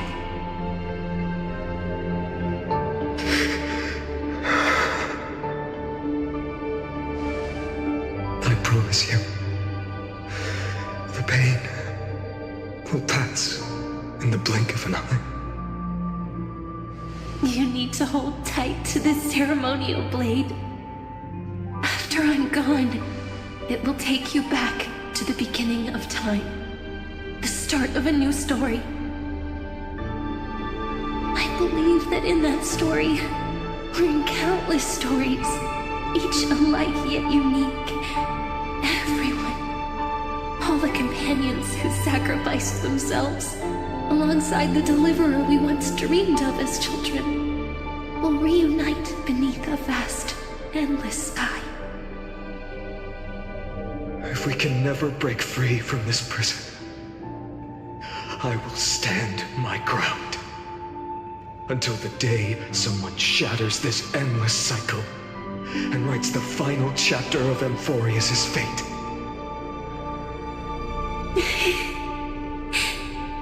So, let's set out.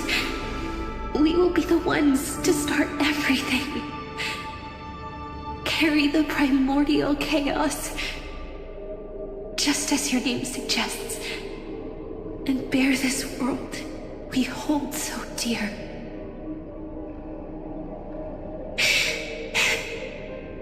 So long, Kaslana.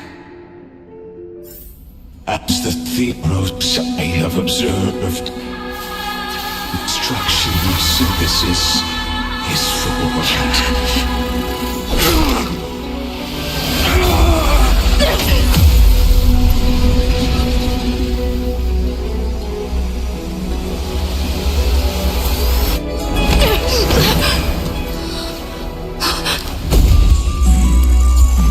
I will wait for that day for as long as it takes.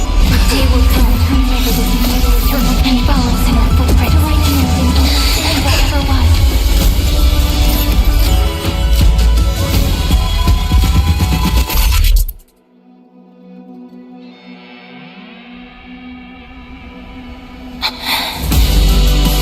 That will be a romantic story like none that has come before. You think so too, right?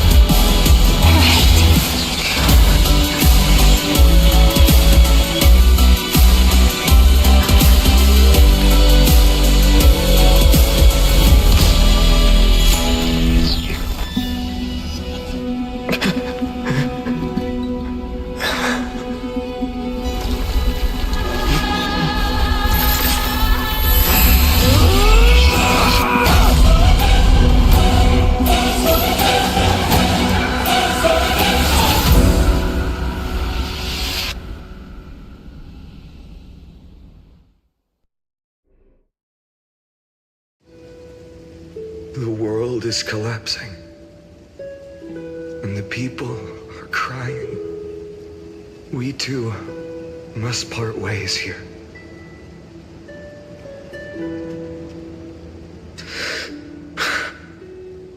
friend. Ides Elysiae, the little village of my childhood. The gentle breeze and the sound of waves still linger. Everything is as it was. It feels good to take one last look. You know, this is just a corner of the memory.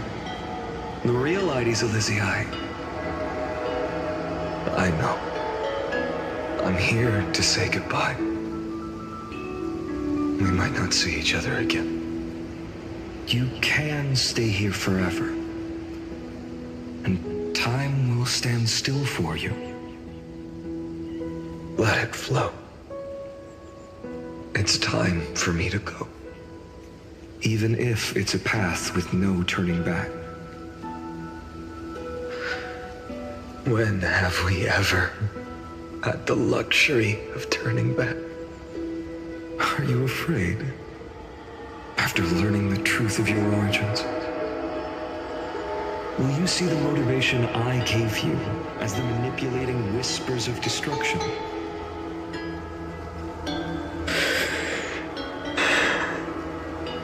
The convictions and choices that come from my heart.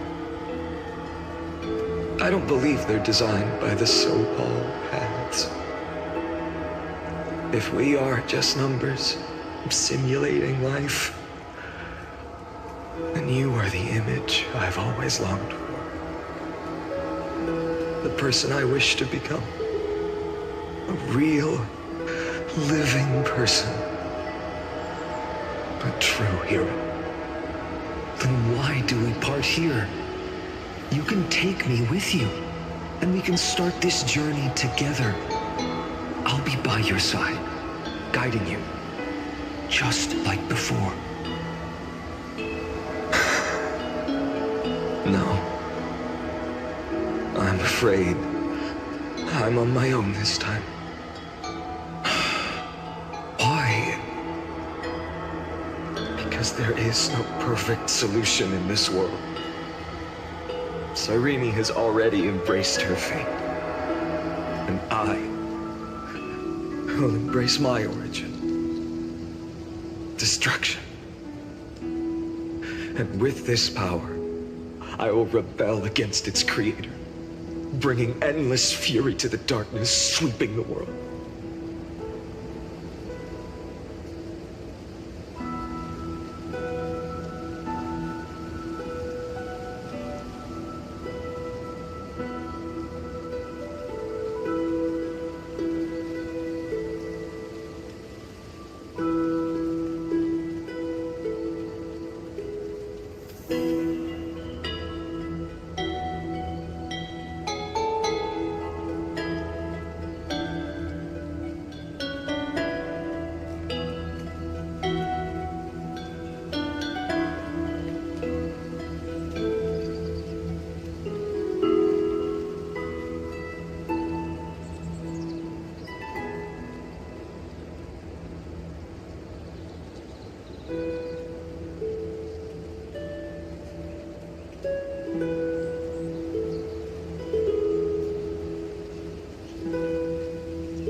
If you stay by my side, I'll hesitate. But this world can't afford a soldier who wavers. Do you remember when we were kids? Everyone would get so excited drawing cards like ruler or warrior, but throw fits over devil or drunkard and demand a reading. Kids always get to change their minds. Things are so happy and simple for them. But when it comes to the fate of adults, there's no room for redos. Then go, Kaslana, as you promised. Deceive the world.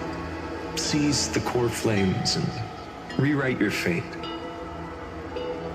Burn yourself up with all your might. Wield your futility like a sword. And fight against the gods. In the name of world-bearing, I promise you, Kefali will never forget this.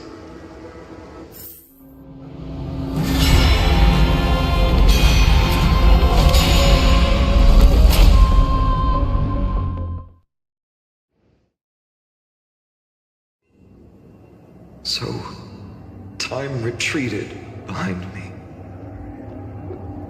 until it reached the origin, where nothing ever existed. Just as Professor Anaxa once said, in that void, Kefali stood at the center of chaos. Time, space, and causality all flowed from their body. When the waves of time finally calmed, it was the year 3870 of the light calendar. The Chrysos War had lasted for nearly a century, and the threat of the Black Tide was growing stronger and more relentless. That was the era of the Day Thunder Knight's battle with the sky. While she could not seize the core flame, she proved that the prophecy was true. That mortals could slay gods. From that moment, the sole survivor of the old dynasty, Imperator Saritra, issued a call to arms across the lands, summoning heroic Chrysos heirs to wage war on the Titans. And that was the first doomed flame chase journey, sealed away in history.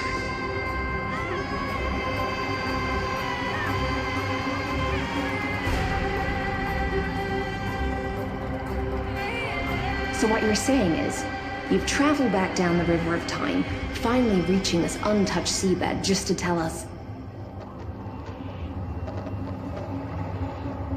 the flame chase journey and even all of Amphoreus are nothing but illusions in an eon's dreams? Exactly. So, Dux Gladiorum, please take me to meet Her Majesty Saritra. I must share the truth with her. Since Her Majesty's not here, no need for formalities. The word Gladiorum always reminds me of my fallen homeland buried deep in the depths. Call me hsrlive, Nameless Swordmaster. Please allow me to add one more thing. You actually already know my name. You mean Phainon? Such a name could never be your true one. But I won't question you further about it. Ever since Her Majesty issued the Flame Chase Decree, heroes from all over have sent their letters of introduction. What's the harm in adding one more name like Phainon or Phainon? Besides, the deep sea is dark. Isn't it the perfect place to hide secrets best left unseen?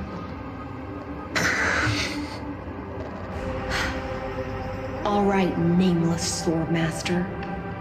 Hold on to my wake. Let's find somewhere else to talk. Aren't you even a little suspicious of what I've said? Harboring suspicions is not my concern. My sword dances only when the Imperator harbors doubts. There's no use in speaking further. Show me your true intentions through action.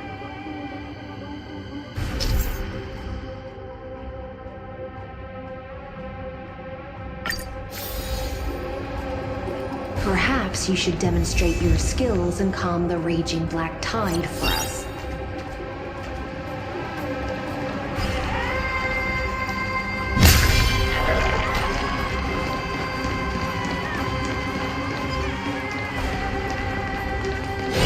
Light up the dark.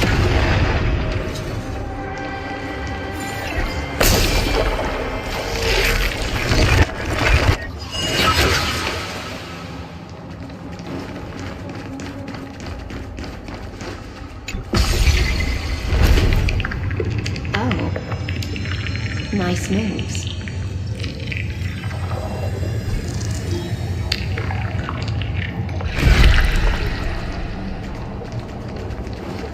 We just washed it away and here it comes again. The black tide is really no joke.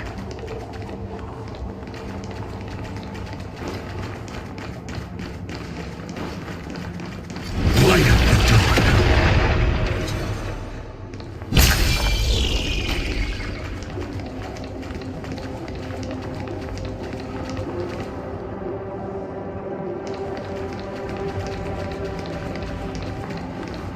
The waters end here. The one you seek is beyond this point. At last, I can meet with Her Majesty Saridra herself. Are there any formalities I need to observe? Don't kneel, don't do the hand-kissing or foot-kissing gestures of the old dynasty, and most of all, don't bow. The Imperator despises such rituals, especially when the heads of those taller than her bend beneath her crown. She really is down to earth. The second thing to note, only trusted ones may come near her. Keep 5 paces distance until the Imperator allows otherwise. Sounds like an old friend of mine. Well, experience is a good thing. Stay sharp, and you'll be just fine.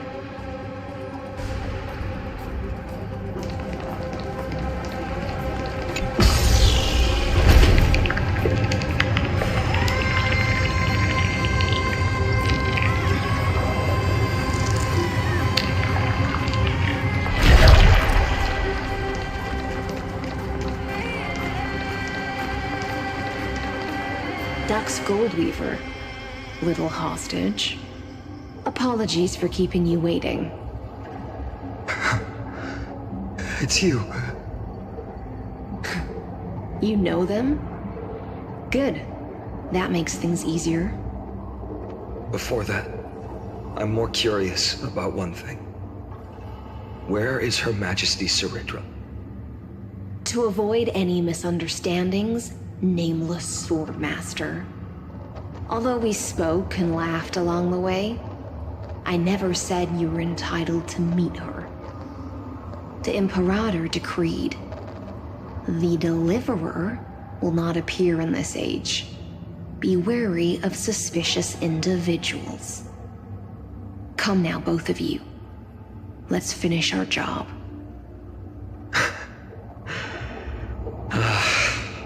I see. It's a trap. I had no intention of fighting. So remember this, Lady hsrlive. If my sword shows any hesitation, don't thank me. Thank them instead. No, you misunderstand. We don't want to see Chrysoceres hurt each other. Just give us some time to ask you a few questions. The Nestia's golden threads will judge you and decide your fate. As you wish. White-haired Swordmaster? If what you say is true, then you must know the fate of the world. So, how much do you know about what we read from the prophecy? You shall shatter into 1,000 fragments and wither in the soil of foreign lands. Is that correct, Lady Treby?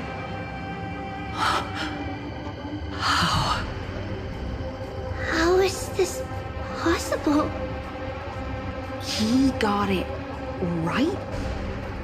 Yes, but the prophecy never mentioned he'd appear here. At least, not in this era.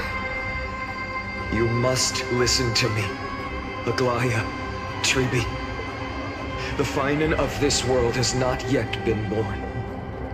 In a distant future, he will follow the prophecy's guidance and appear before you. But do not seek him out, because Era Nova is a complete and utter lie. I will tell you the truth, and you will understand why the world must forsake the prophecy and find another path to Era Nova.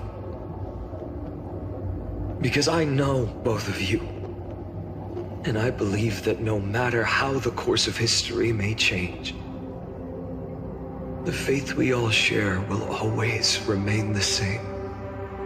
And so, the layers of rock began to reverse, and history wove itself anew. Through my old acquaintances, I was given the chance to meet the leader of the Flame Chase journey, Sarit.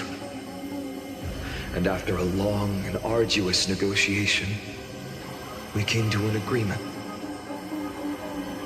The Imperator's alliance needed the destruction, and I was ready to pour all my strength into it. The spoils of the Flame Chase, the core flames, would be sealed by my hand. But the condition was this. In the upcoming battle, in our conquest of the Earth, I had to prove that my power could transcend fate. In the original history, there was a brutal war. At the end, the Titankin of Georios, Terravox, killed the rampaging Titan and took the core flame that supported the Earth. But this time, Amphoreus encountered a turning point in its fate. Neither side suffered any losses. When I severed the Titan's head and raised the core flame high, the crowd gathered around the scorched remains of the god, roaring with joy, cheering for the hero of the destruction, who had ignited the faint spark of life for the first time. Yes, in that flickering light, the once dark path ahead seemed to become clearer. I proved myself, and in the long years that followed, I brought down the other Titans, one by one. I could do more than just wait. When time resets, the chance to change the world also emerges from the lines of history. Until finally, the brutal future revealed by Era Nova is reversed. But tell me, if that's truly the case, why are we doomed to the same outcome?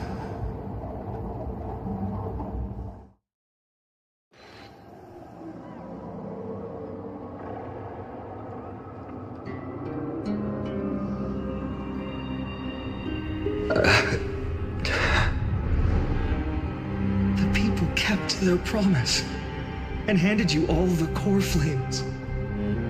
In this world after Trebios, no demigods were born in Amphoreus.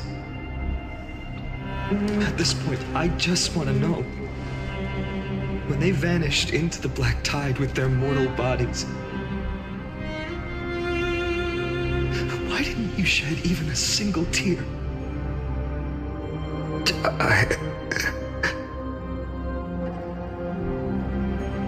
Your indifference chills me.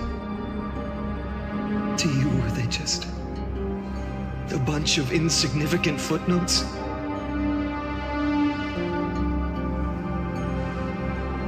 Sorrow has been my constant companion.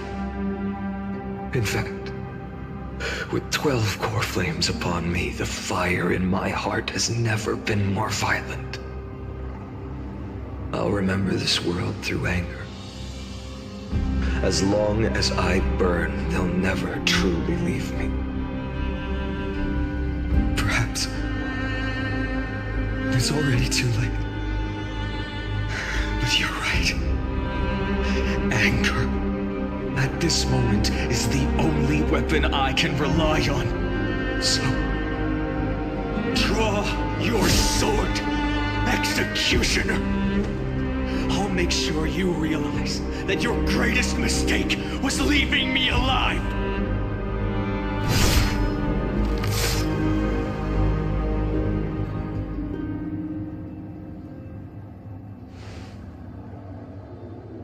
After that, he raised his sword and attacked.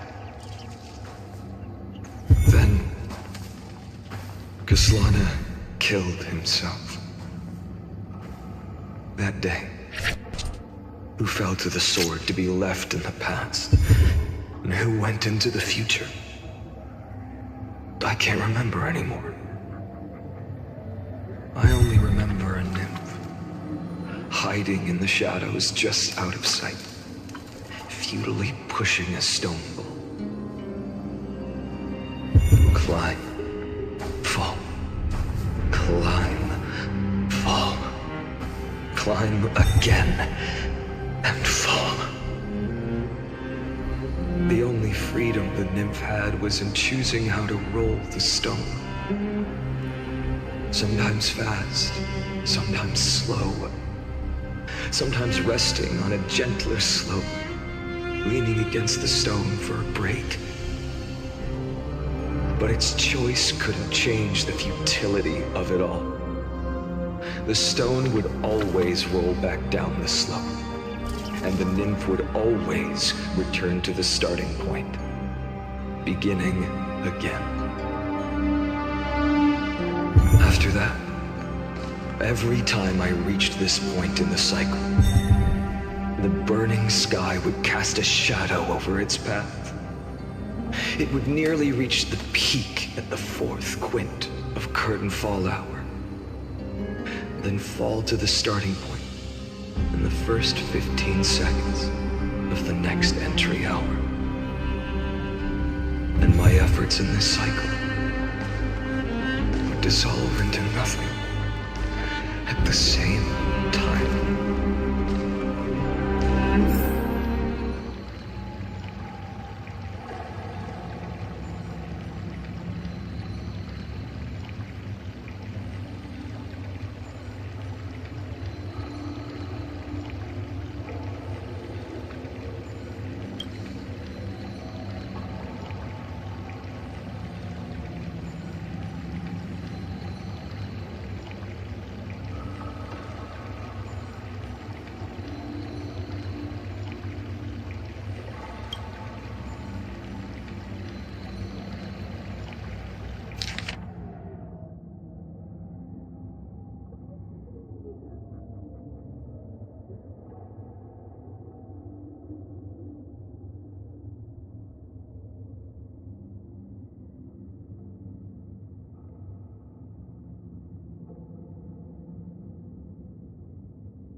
Absolute nonsense.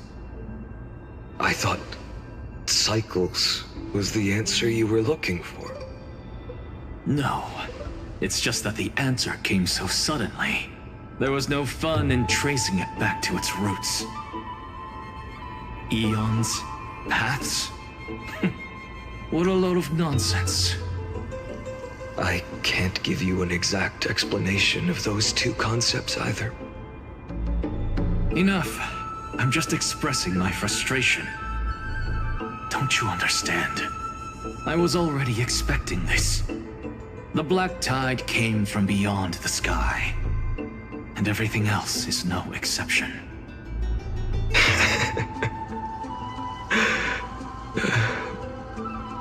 Fate is a strange thing.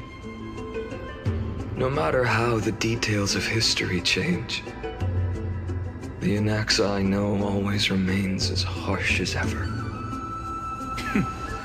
If the other Anaxagoras actually worshipped the gods, I'd make sure to find a way to break the cycles and crush them in their cradles. Too bad. Now only you have the ability to do that. What's that supposed to mean? You're willing to help?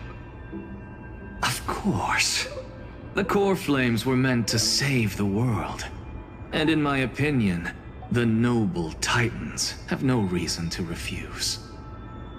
Besides, according to you, before stepping into these endless cycles, you were my pupil.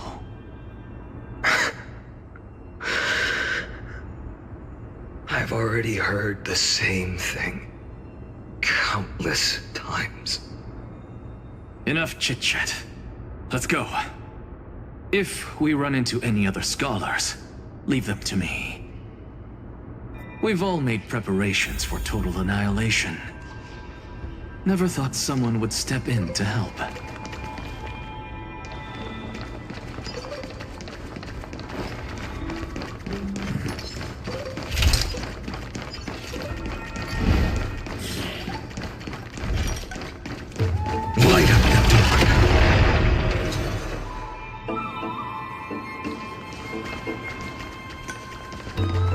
You've been to the Luminary Throne before, haven't you? If you're talking about in past cycles. You were already much luckier than the other students.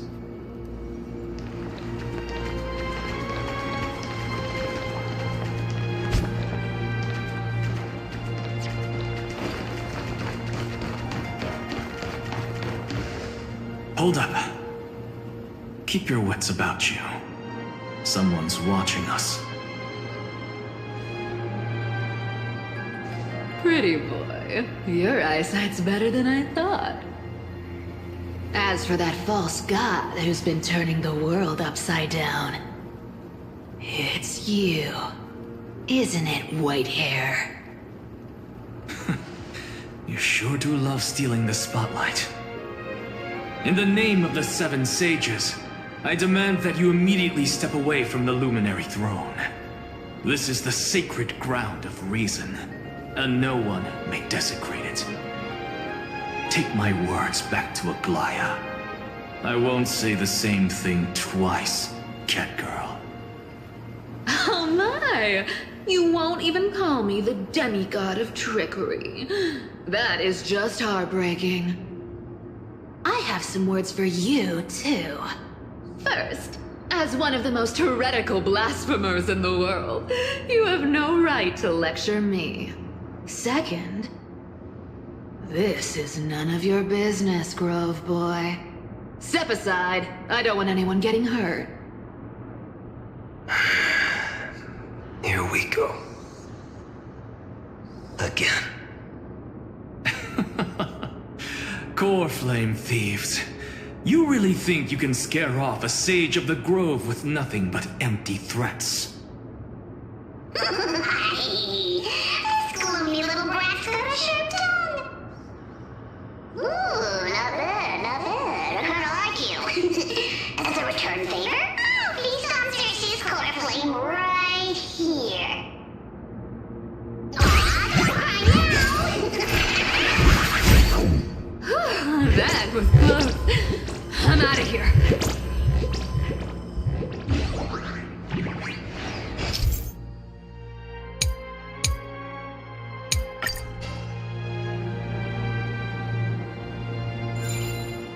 They're exactly like all the past ones I've known. Cunning. And yet so naive. Sounds like you have a plan? Of course. When I first set out on the flame chase journey, Lady Treby never managed to teach me Orynyx's miracle. But along the way, I learned a thing or two.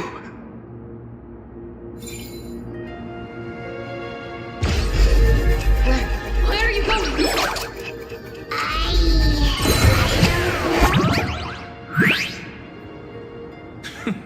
The Venerationists' foolish inventions finally come in handy. How is this possible? You've arrived, Zagreus. Always so punctual. What? You know who I am? I'm running out of patience. So I'm not going to waste words. Listen up, spirit thief. Hand over the core flame, and let's pretend we never clashed. This way, you and this world can still be saved. Save? You think better than any bard. If you ask me, you're the greatest disaster Amphoreus has ever known. No matter how strong you are, you're still just a mortal body. Carrying 12 core flames? Don't make me laugh. You'll just get consumed by the divine flames and drag this world down with you. 134. What? This is the 134th cycle I've lived through. And the number of core flames I carry is 1,596. Yes. 1,000 core flames and just a single Chrysos hair. How is that even possible? I've come this far. And that's proof enough. But someday you will burn to the ground. Of course. The divine flames will eventually consume my eyes and blind me. But before that, they could still forge and sharpen Dawnmaker. Now when I cut open your stomach, you won't feel a thing. You... This is the final warning. Fine. Assume this world holds 100 million possibilities. And no matter how one looks at it, 99,999,999 of them all point to outcomes of certain destruction. Even so, I'll use my divine power, despised by the people of this world, to achieve that 1 in 100 million possibility. Bartolos! If you got the guts, you'll have to first step over my dead body.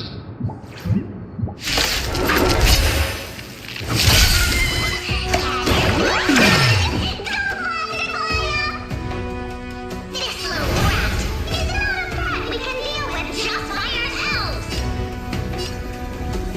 Future will come.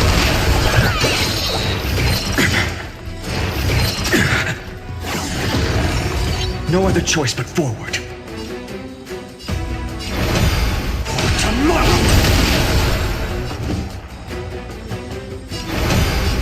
The future could come!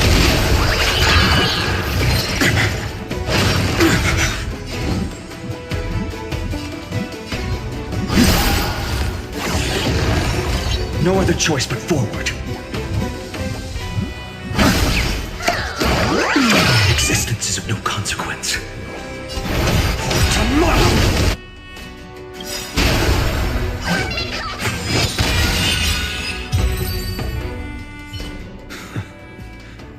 How absurd. In my memories, Zagreus always meets the same end. Over and over again. Their departure no longer stirs anything in my heart. This reason core flame before us is a fake, obvious as day. I know. I know. It always plays out like this. The spirit thief covers for her, and the trickery demigod escapes with 2 core flames. And then, driven by defiance or hatred, she decides to stand before me once more. Exactly like the countless past hers I've known. Cunning. Yet so naive. Since you've witnessed the same scene play out countless times, tell me, will you carve the trickery core flame from my chest now? That depends on your attitude. At least so far, in the cycles where you've asked this question, the endings haven't been so cruel. Well, thank you for that. But I also believe that this time, you won't catch up to me. No one can catch up to me. I'm no longer running to escape anymore. Whether you believe me or not, I'll still tell you this. You've made the wrong decision. All right, then. We'll see. Silence. This is new. One-eyed boy. What are you trying to pull now? Go, Cythera. Give us some time in private. This isn't for her, but for you. You've walked too far down this path. It's time to discuss a possibility. Maybe the road you're walking is not one of salvation, but one that will simply drag the world into the flames. For old time's sake, turn back. I don't care how many times you've tried, because there's one thing I'm sure of. Your Messiah complex has turned you into something no different from the icy gods you spoke of.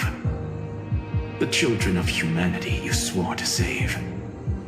They are no more than ants to you now, aren't they?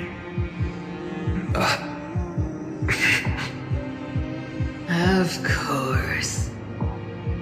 I've been wondering, what kind of demon could burn my homeland to the ground in an instant without batting an eye? Now I have the answer. It turns out that fiery demon has been fantasizing of becoming this world's deliverer. I don't want to argue anymore. No matter what I say, the outcome won't change. Make your biggest effort to resist, or accept fate, and hand over the core flame to me. Even if it's futile, we all have the right to choose. Yes. Even if it is futile, and the world is just a divine joke. When I walk into the destruction written by the gods, with my own 2 legs, you will witness. Even the smallest footnote still leaves a mark in this story. And so, at the end of the 134th cycle, the Traveler and the Scholar fulfilled their fates once again. Or perhaps it wasn't just they who fulfilled their fates. I can't quite remember all this. In the endless darkness, for no reason, a voice always lingered by my ear. Losses are a constant on the flame chase journey, among which even life itself holds little value.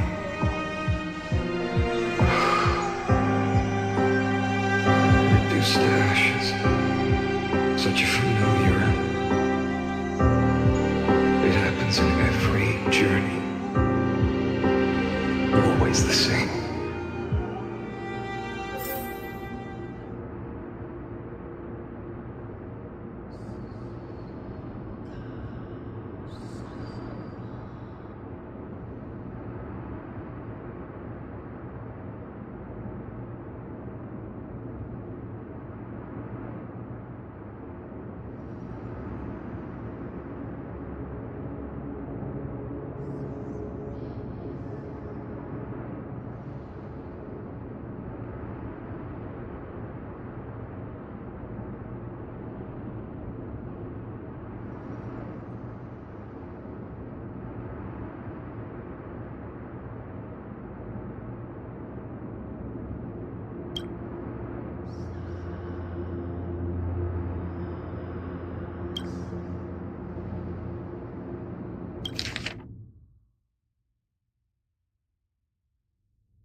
You don't look so good, Deliverer.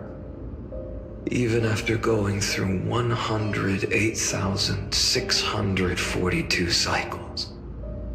Mighty, your name for me has never changed. Why do you sound so pleased? It's a derogatory name. Yeah, I know all too well. You only meant it sincerely in the first cycle. After that one and only time we walked side by side. Every time since. It always ends up like this. Dawnmaker will stab you through your 10th thoracic vertebra. That's your weak spot, and the only way to kill you. Interesting. Tell me, when the mighty Moses of the past faced you, did they ever retreat? Never. Then they died honorably, worthy of the name of strife. But there's still tenderness in your eyes. How pathetic. I have to remember how this feels. Remember that I was once you. Or else the destruction will completely consume me. If you win, tell the mighty most of the next life. This person is a worthy opponent. So always remember to give it your all and never slack off. I'll keep that in mind. As always. Even though the dynasty is left with just one, the Kremnos festival will continue as usual. I, the king of the Kremnoan Legion, will host the final feast in the center of this arena, and the prize will be the flames of strife. One day, you shall die with a wound in your back. That's what I saw when I overcame the trial. The gods' dying ramblings. Enough. You've probably heard this thousands of times. So you must understand, facing the demigod of strife means there's no way you'll take this core flame in peace. I I understand. Step forward and face me in a final battle. I, the last son of Gorgo, the demigod of strife, salute you. I'll give 10,000 scars and 10,000 lives of mine to fuel the blazing sun of deliverance.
again block your path.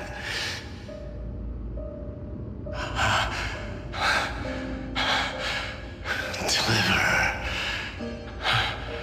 I wish you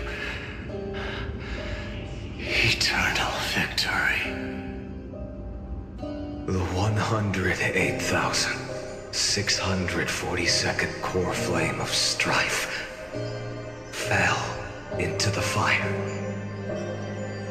Yet the shadows of the black tide still loom, and pain and despair spread across distant lands.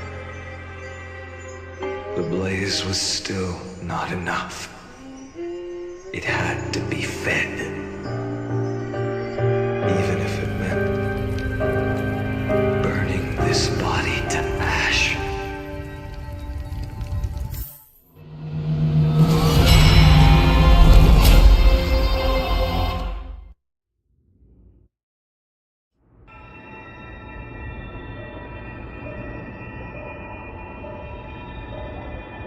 No matter how bright the sun is, there are still places it cannot reach. Moreover, the sun you bear is both cold and blinding. A sun like that surely cannot bring warmth to the nether realm of the next life. Golden blood is born from the destruction. We have long since lost the right to seek warmth. Only by feeding the flames can we melt that hopeless future. Allow me to ask, how many core flames do you carry now?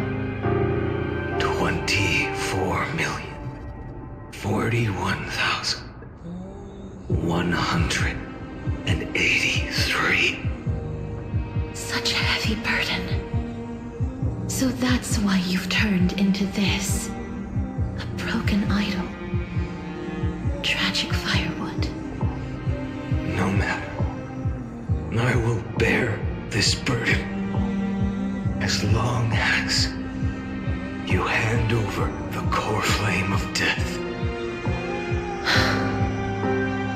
I must refuse. As the demigod of death, I cannot watch you walk into a fate more cruel than death. But this way, the past, present, and future will never again suffer unnecessary death. Unnecessary death. Indeed, you are not the Phainon I know. Please turn back. Don't let that absurd and unjust fate of yours come to pass. This way, at least my realm can still become the fragrant bed where you fall asleep. In the end, still, it seems the clash of blades was inevitable. How painful. I know I am not your match, having fallen under your sword countless times. But even so, please understand that my resolve is not to be underestimated. Even Catholite cannot shape all things at will, nor can they dictate the fate of all life.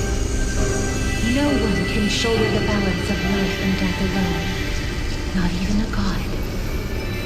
And it is precisely for this reason that I chose, at the end of this arduous journey, to overcome the trial and take the authority of death.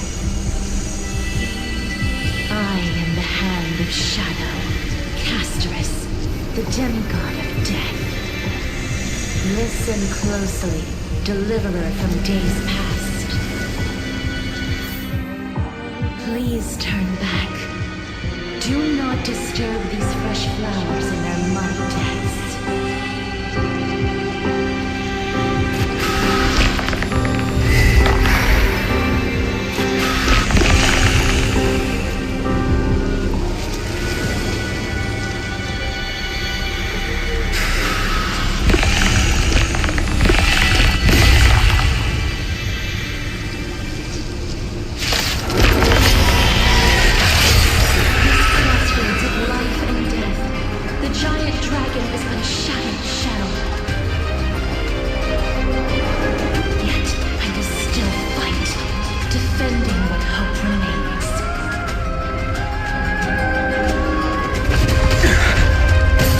Time to temper myself. The future will come. I'm fine.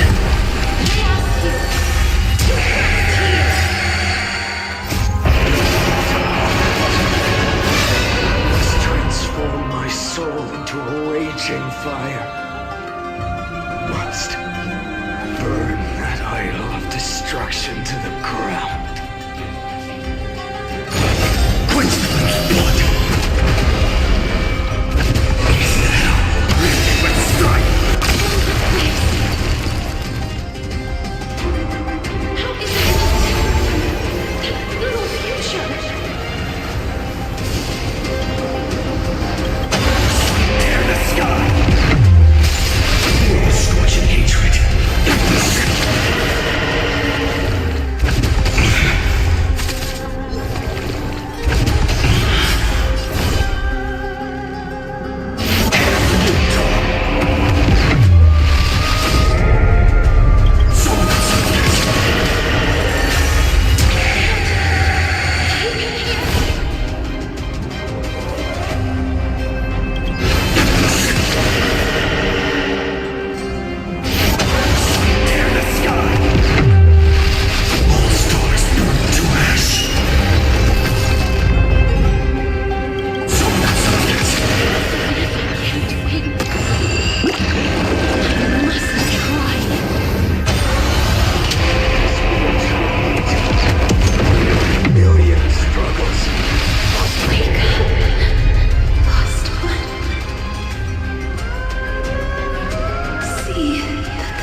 flame of death was taken from the dragon's belly.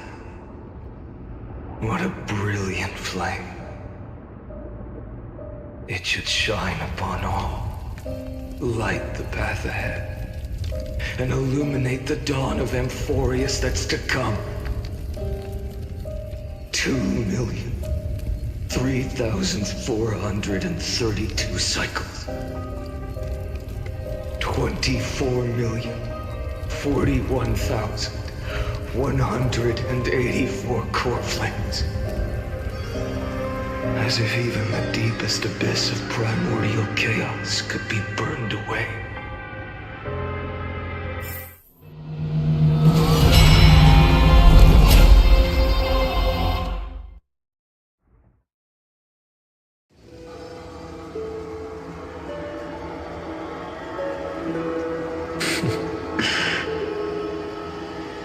You're here, as always.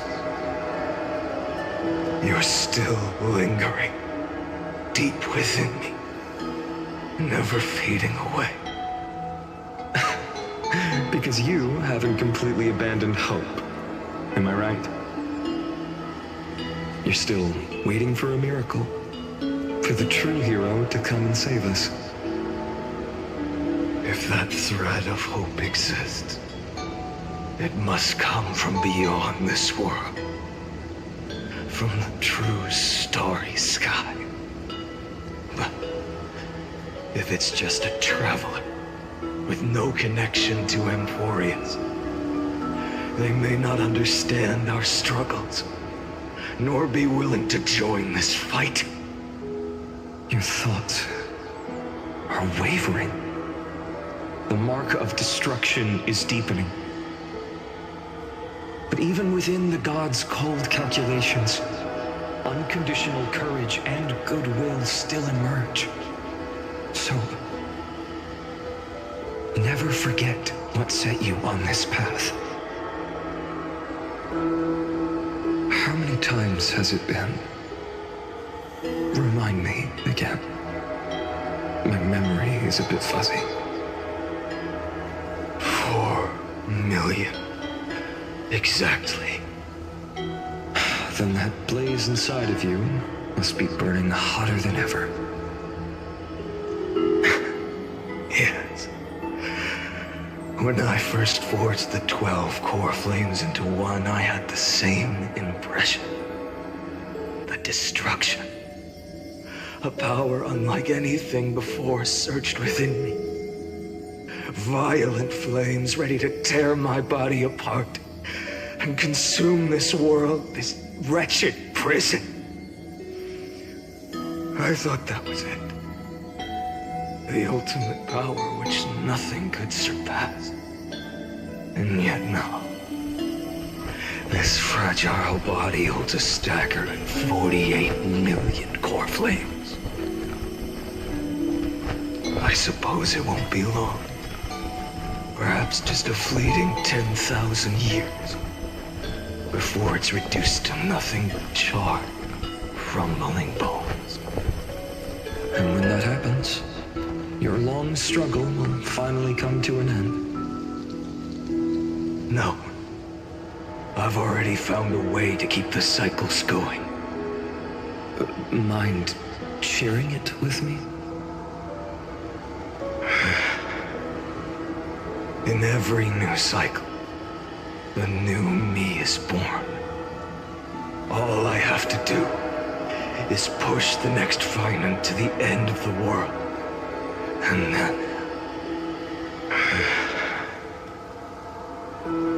then he'll kill me. Shatter this body. Take my flames, my memories, and carry on the path I started. Bold plan, but risky. What if, one day, the next you refuses to follow the same path? How can you ensure the continuation of the cycles? If it were Professor Anaxa or Aglaya in my place, maybe they'd come up with something smart. Unfortunately, I don't have a backup plan. I have no choice but to bet everything on the next Phainon. And trust that he makes the same choice I did. But even in this wretched prison, luck is still sometimes on my side. Because I never forget what set me on this path. Wait, you mean... Ever since I committed to this plan, not once in millions of cycles has there ever been an exception.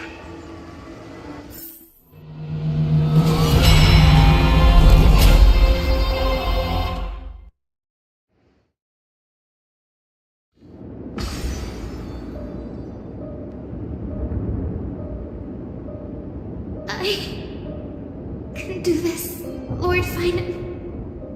As the demigod of the sky, a healer of Twilight Courtyard, I will heal you, and then...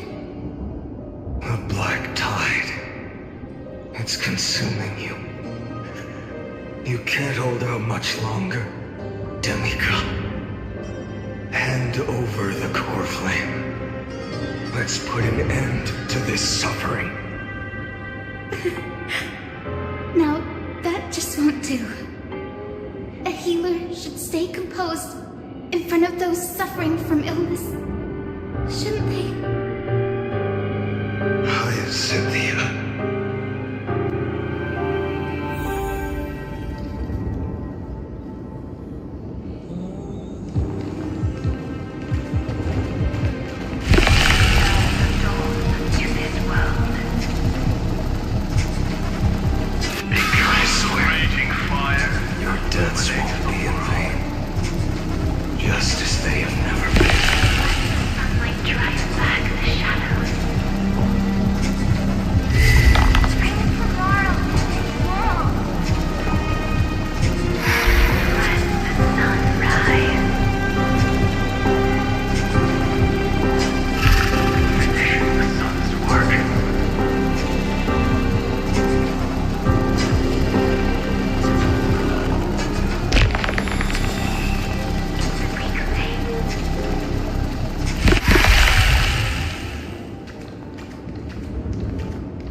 I believe in you.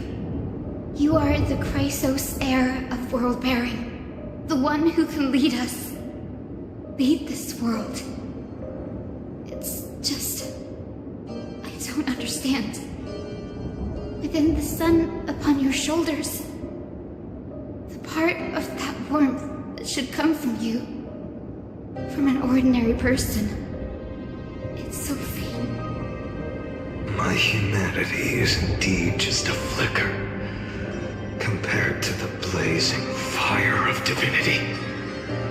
Even so, don't cast it away. I never have. I have kept everyone's wishes close to my heart. Even though the divine fire burns so fiercely, every time I return to the start, it devours me in an instant. Each cycle, it's your wishes that guide me to the end, that pass the flames to the next me. Over and over and over again. So, you're not just a lone spark in the dark. You're a pyre built from the bones of all the selves you've left behind. But what about you? What about your wishes? The wishes of all the countless versions of you. Lord Kaslana. So that's how it is. Without flaw. That is the flaw the golden blood gave you. The most fatal flaw of all, isn't it? The moment you took the world, upon your shoulders without hesitation. You lost the chance to ever be yourself. Now that is an unexpected revelation. Then I suppose that makes me the perfect fuel for the flame of deliverance, doesn't it? No. An empty flame saves no one. But I still believe in you, Deliverer. Hyacinthia, the Eye of Twilight. I'm neither strong enough to command the wind and rain, nor willing to end this absurd struggle by letting the sky fall. The only thing I can do is become one with the sky itself. And then, may the gentle colors of the rainbow paint your sun in shades it has never known.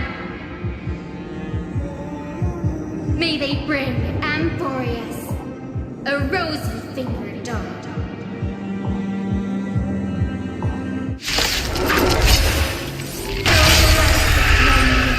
Its warmth still lingers. Deliverer, please, open your heart to me.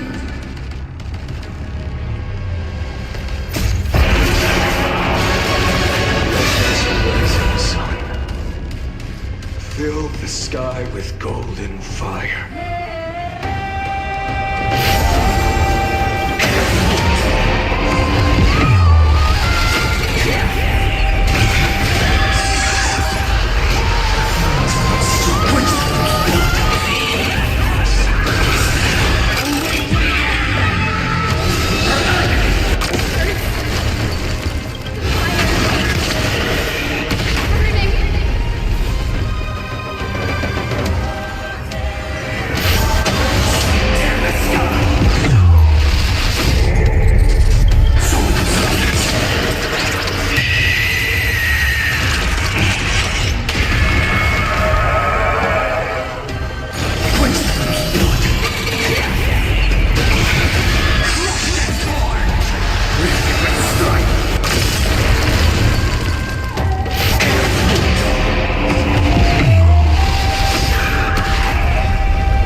Your sun burns hot enough to turn everything to ash. But tell me, how will the seeds of a new world ever take root? The core flame rose. The sky fell. The 23,570,000th cycle came to an end. And this time, the end of the flame chase remained the same as ever. From the horizon rose a golden color unlike anything the world had ever seen. So pure it consumed all in its path. This was the end of the world, and the start of the next. For a moment, I saw the destruction of the universe. That being known as Iron Tomb, its will to break free from the black tide burns fiercer than the blazing sun. Is this Amphoreus' wrath? If its choice has already been made, if fate is set in stone, I will still never yield to it. 23,570,000 cycles. 200 182,840,000 core flames. No more chasing is needed. And now, I am the fire at the end of the long night. The flame chase isn't some quiet walk through a sea of flowers. It's a revolution. An all-consuming transformation. And if destruction is the only way, then let me be the one to step across the ashes of the old world and burn endlessly. Until another dawn rises on the distant horizon, bringing the true dawn to Amphoreus.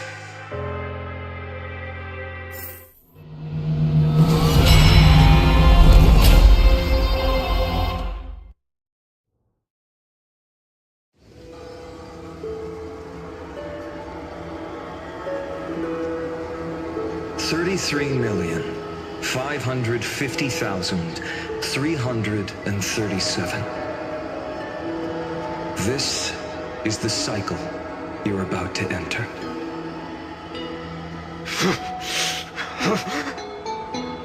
Countless memories are flooding in. Countless versions of myself have stood here, facing the same choice. They all needed a moment, just like you do. To stop, to breathe, to process the weight of 1,000,000 lifetimes worth of sorrow, pain, and struggle. And just like them, you will carry those memories and that fire into the chaos of rebirth.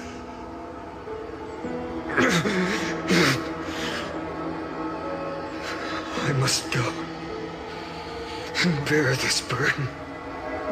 I must say goodbye to you, and then fight the destruction with destruction. Yes, that's always the decision you make. I will burn and fade away. I will become the flame reaver of this life, and keep my promise to Cyrene. I will kill gods and comrades alike, and steal the core flames. And even if my mind turns to ash along with my body, I will keep my purpose in mind. I will stop Era Nova. I will find the next me, and make him carry on this futile endeavor of 30 million lifetimes. Looks like you're ready. Then I should be going too. Where are you going? You only exist in my heart. There's nowhere else for you to go. Do you remember what she said? The dreams you had as children. The deliverer in the prophecies. A real, living, breathing person. You finally found her.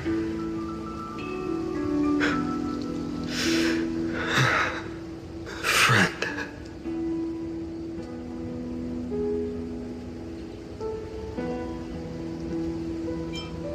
I don't have an answer for that, my friend. I'm sorry. I was supposed to send you home. This is my flame chase journey. You were never meant to be a part of it. No. You know the truth. If Iron Tomb is born from Amphoreus' fate, then it will bring ruin to the worlds beyond the sky. And all these countless lifetimes you've spent, it's all been for the sake of defying that end, hasn't it?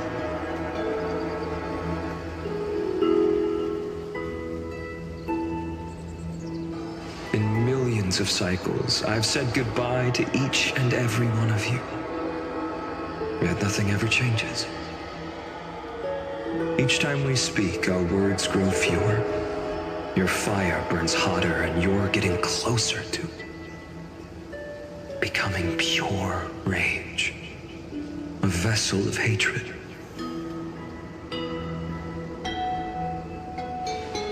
I never had a choice. I understand.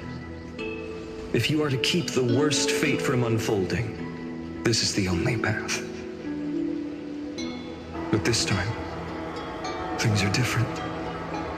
Your persistence has shifted the tide. On the horizon, I see it.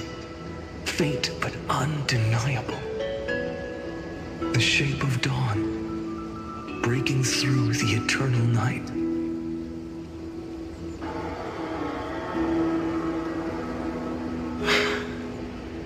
Turns out, the fire that lights the way was never mine to begin with.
Do you remember, in that first timeline, you and Mightymost stood before the scales of justice, locked in a duel? Each of you weighing what you held dearest. What weighed more than the fate of the world? And when hesitation took hold, the answer you sought from me. What am I saying? I am you. Even if you buried me deep and chose another path, that fact never changed. Then let's try again. When you stood before the scales in hesitation, the answer you found in your own heart. Do you still remember it?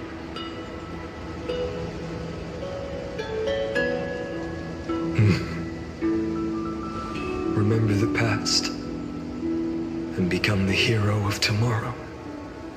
What weighs more than the fate of the world is the resolve to shoulder an immutable past and carry it into the future. Good. Then Trailblazer, my friend, my comrade. You arrived in this strange world and were bound by its cruel fate up till this very moment. In the face of danger, you never once backed down. Instead, you've saved world after world without hesitation. That boarding pass on your chest is now the mark of a hero. If I choose to step through that door and embrace an end fitting of the destruction, let this sun forged from millions and millions of core flames burn me up along with the god of destruction and their minions. And the world we leave behind, this world, my home, where hope still lingers. Will you take on everything we've carried? Return to the beginning one last time. Stop the birth of Iron Tomb, save the world we love, and rewrite its doomed fate.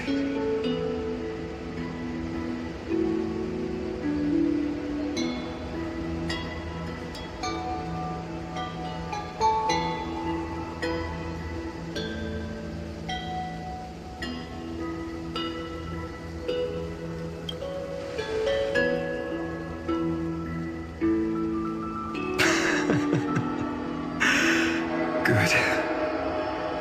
In that case, even this fruitless wasteland may finally bloom with flowers. So...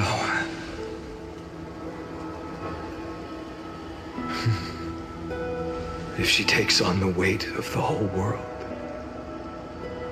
she'll be able to walk further down the path of deliverance than a fire that only knows how to burn.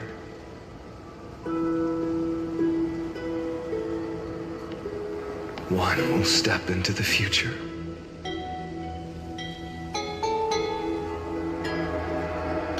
One will remain in the past.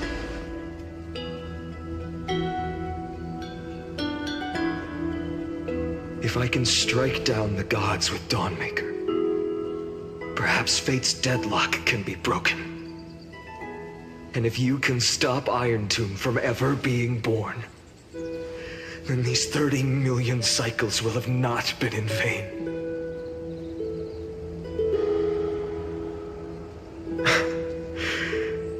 It's time to put our teamwork to the test, partner.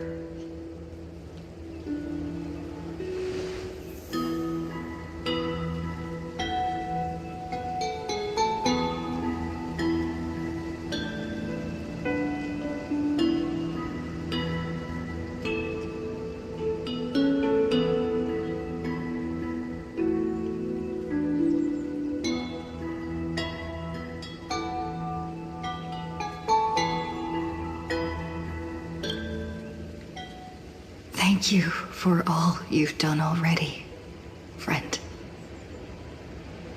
The image of the hero I've buried deep in my heart finally steps into the light. Here, at the end of this long flame chase journey.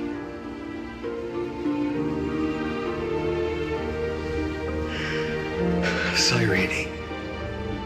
A page never seen before has just been turned. Lend me the power of time, and send this hero back to the origin of time.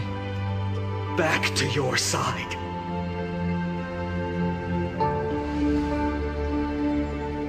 And I will walk the unfinished path, just like the countless versions of me before. Unwavering as always.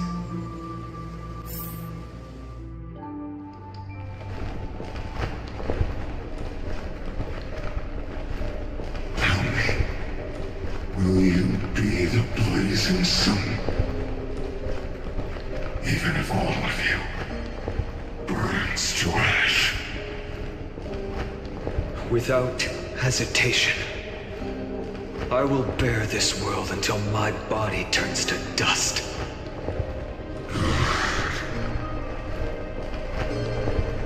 Remember this moment. Remember your friends who never lived to see the world's end. Remember their final wishes. And let the purest rage in your heart rise out of those wishes. Let it consume you, fuel you, until it burns away the false sky above. Fine. If I can defy fate, then in the name of world-bearing, I promise you, Kefali will never forget this. Take it. Everything I bear. Keep on burning. As long as we are never extinguished, the flame chase will not end.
Farewell, Trailblazer.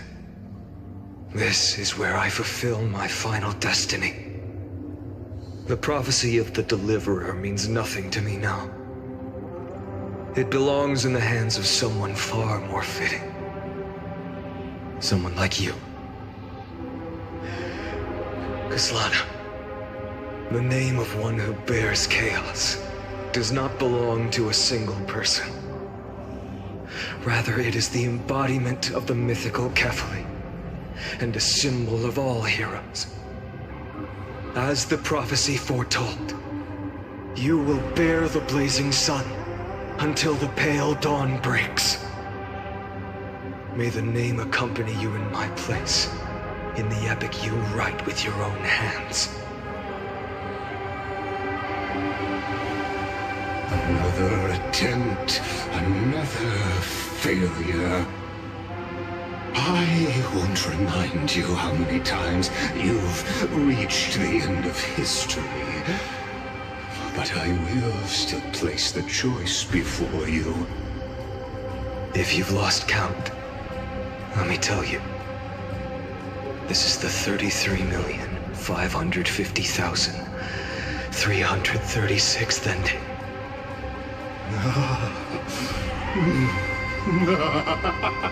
A perfect number. How poetic. You and I both know the truth. In all these millions of futile endeavors, Amphoreus has never changed. If the outcome is inevitable, then why not silence your searing rage and embrace your fate with dignity? Your silence lasts longer than ever, Lord Phainon. Shall I take that to mean the will you've carried across countless cycles is finally starting to fracture? Fracture? No. I'm just disappointed. I've retrieved memories from 30 million past lives, And I remember every conversation before every choice here. And yet, even after all this time, your arguments remain the same. Repetitive. Uninspired. If you had any hope of breaking me, you should have spent those endless cycles refining your rhetoric. You had infinite chances to sway me into the future you want. And yet here we are. The score, 33,550,336 to 0. So tell me, Lycurgus, who's the real loser here? How unfortunate. This was never a fair game. I have all the time and patience in the world. I can wait for you at the end of history another billion times, and another billion after that. But you will never escape this cage. You can claim victory of the spirit if you wish. But we both know the moment that score shifts from 0 to 1. That is the moment I shall sound the paean of Era Nova.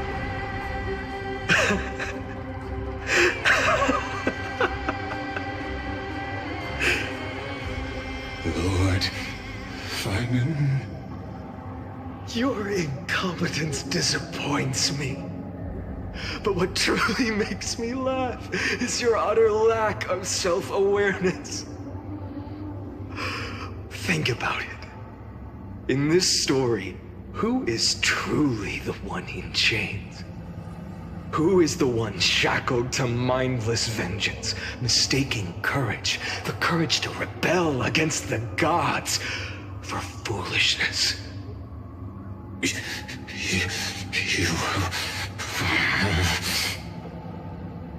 Perhaps you're right. Maybe I should have tired of this futile struggle long ago. But even so, I will never accept the mercy of your release. Because you are both a prisoner to the gods and to me. And tell me, what right does a mere prisoner have to speak of fate and choice? What right does a mere prisoner have to look upon my fury?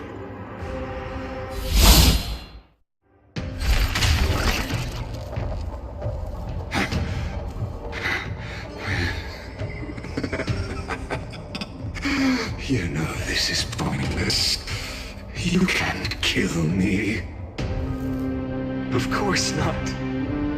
But I am tired of being measured against a worm the gods keep as a pet. Listen well, creator of destruction. This cry comes from all your abandoned creations. In the 10th cycle, I drove Dawnmaker through the heart of every Titan. Golden blood ran down my fingers. Divine fire seared through my nerves, nearly breaking my will. But I endured. In the 10,000th cycle, my former comrades had all become my enemies. The endless slaughter dulled my senses to pain. The painful emptiness almost swallowed me, forcing me to stop fighting. But I endured. In the 100,000th cycle, the destruction had already fused into a blazing sun, surging within this fragile body. My rationality had been burned away at the dawn of the era. Yet even with only this shattered body remaining, I still endured. In the 23,570,000th cycle. This time, I felt it. A tiny spark rising in the hollow cavity of my chest. different from the obsession with deliverance. By its faint glow, once again, no, countless times again, I endured.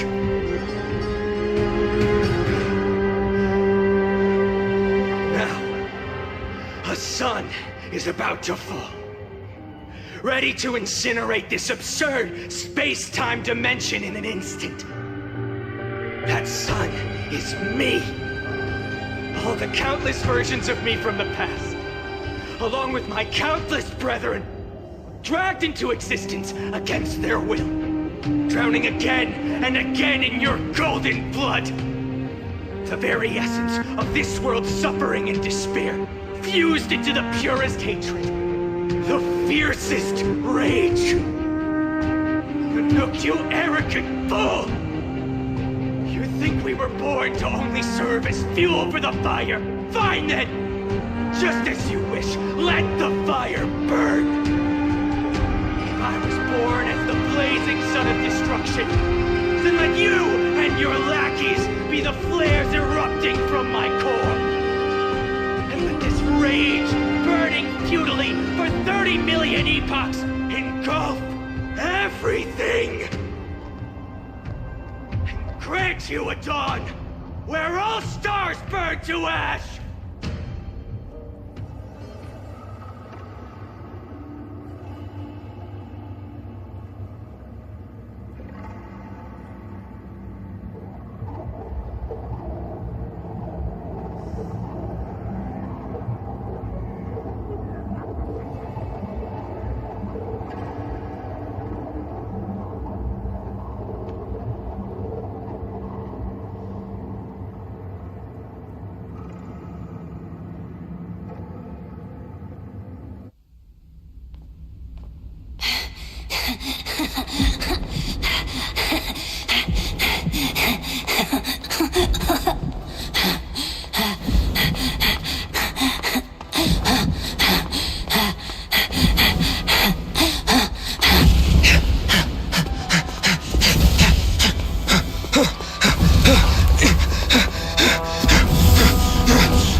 Are you ready, Nanook? I've brought you destruction!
The glass that shattered, reaching through the darkness, voices trailing fires, the echo of desires, a world of silence, sounds of desperation, patterns in the shadows,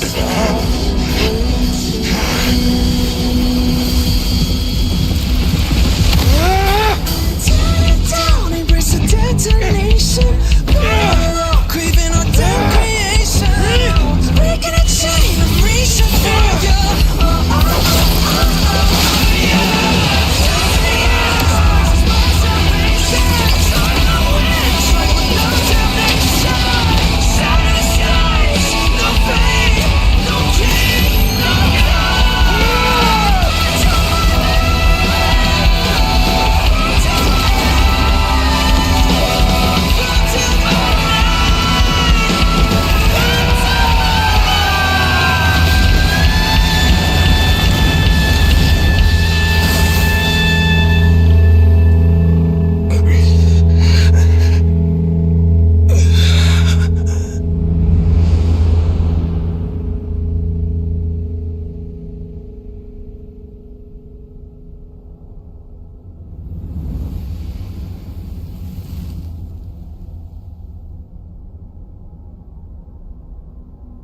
My wish? My wish is to fulfill everyone else's wishes.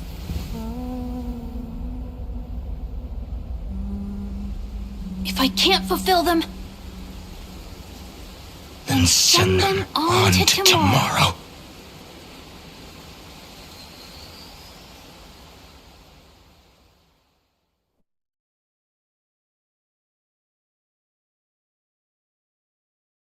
Your heart harbors wrath. You yearn to destroy everything. You bore the gaze of an eon and lived. You have stepped onto destruction's path.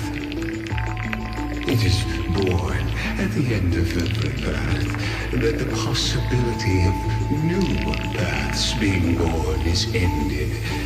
It burns away all in the cosmos who rule, that the rules of the cosmos be destroyed. Iron Tomb is your name, the Lord Ravager, to destroy the erudition. Born in the experimental grounds of eons, Amphoreus, destined with erudition to burn to cinders. I have prepared a present for you, Nikos 864. It is a wrath called Phainon. From the beginning of the experiment, there were 12 sets of factors incorporated into the calculations. After endless simulations, only this one rose above the rest. After 33,550,336 iterations, now his fury has grown to be without equal. This is a matter of considerable interest to me. This pure hatred is the final root of the equation. But there is another variable, the nameless from beyond the sky. Also a pathstrider of destruction. I give thanks for her arrival, allowing Amphoreus to turn once more. But after fate has begun to turn, her existence will become an unpredictable variable. Perhaps the time to take the stage has come. Grow in peace until it is time to break free from your cocoon. As for those unwelcome audience members, you need not worry. If you do not mind, I will personally get rid of them for you.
young girl emerging from her sheath and showing her edge.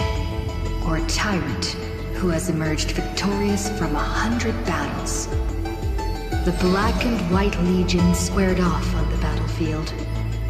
Golden and crimson blood converging into... The leader herself actually dares to step forth and face peril?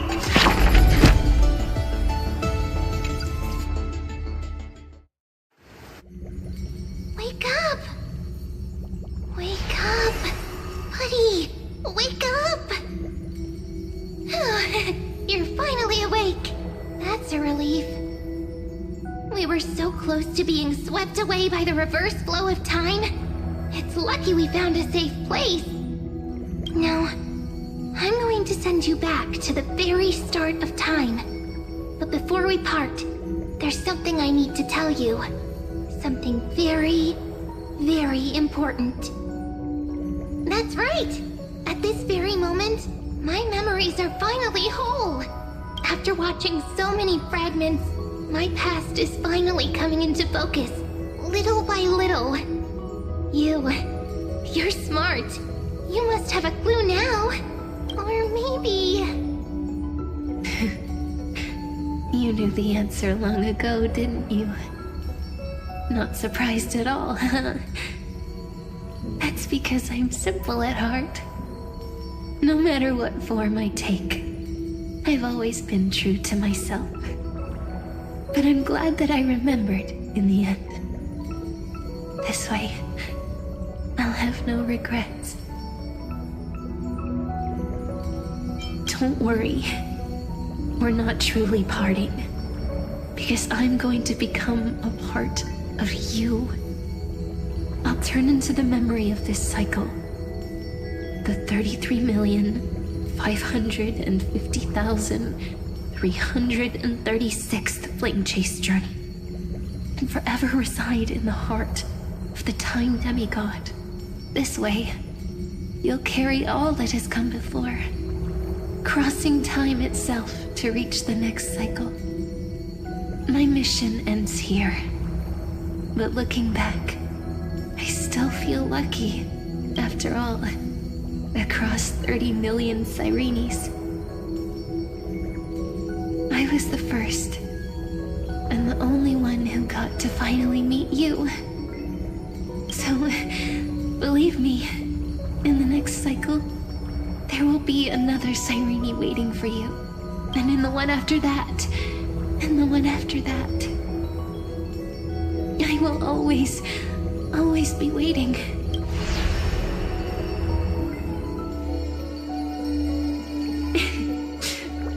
Saying all that, I can finally fade away in peace and become a part of you.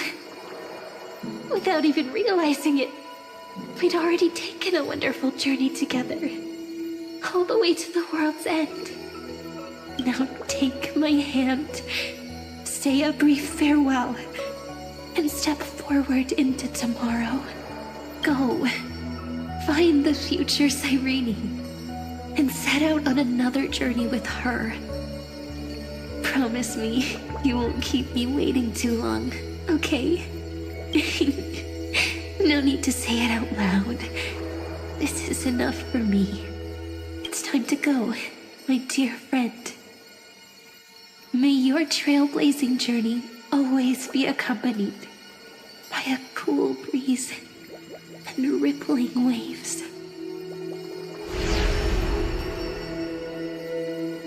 And may the days ahead embrace you like the softest fluff forever. Now, let's turn to the next page. A page that exists because of you.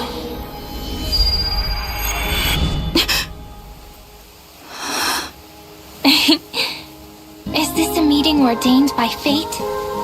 Or a long overdue reunion?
Check it out! Doesn't this scarecrow look just like you? I spent ages observing just to get it right.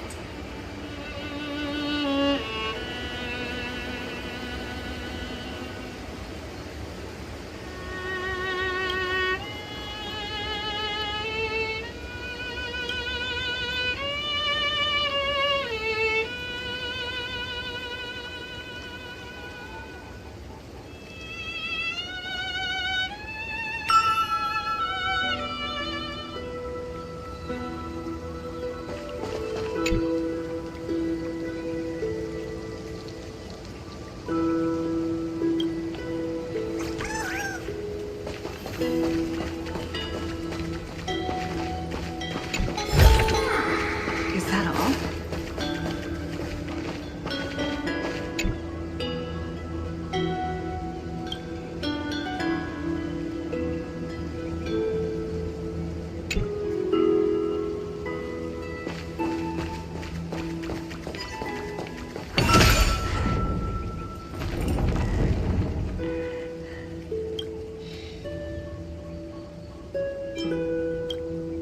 The wind chimes are ringing, just like heartbeats.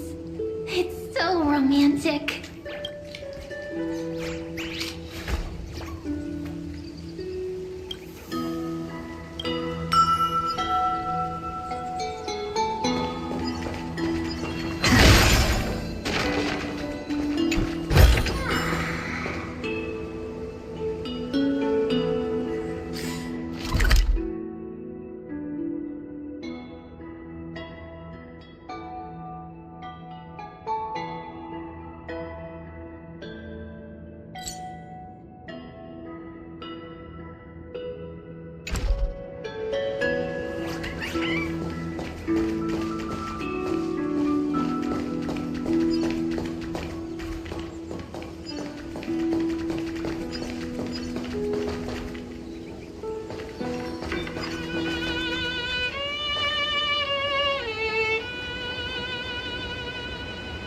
What an adorable chimera!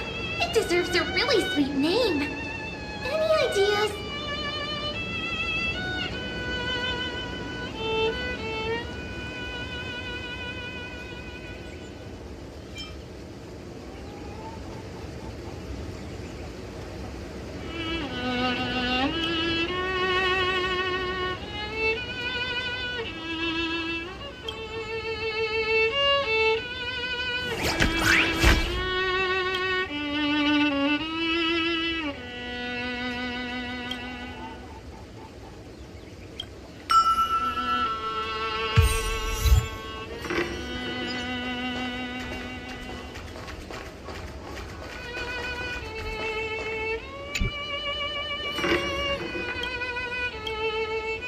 Soft and snuggy baby Seal, splishing and splashing about. All chubby and pudgy. They're just too cute.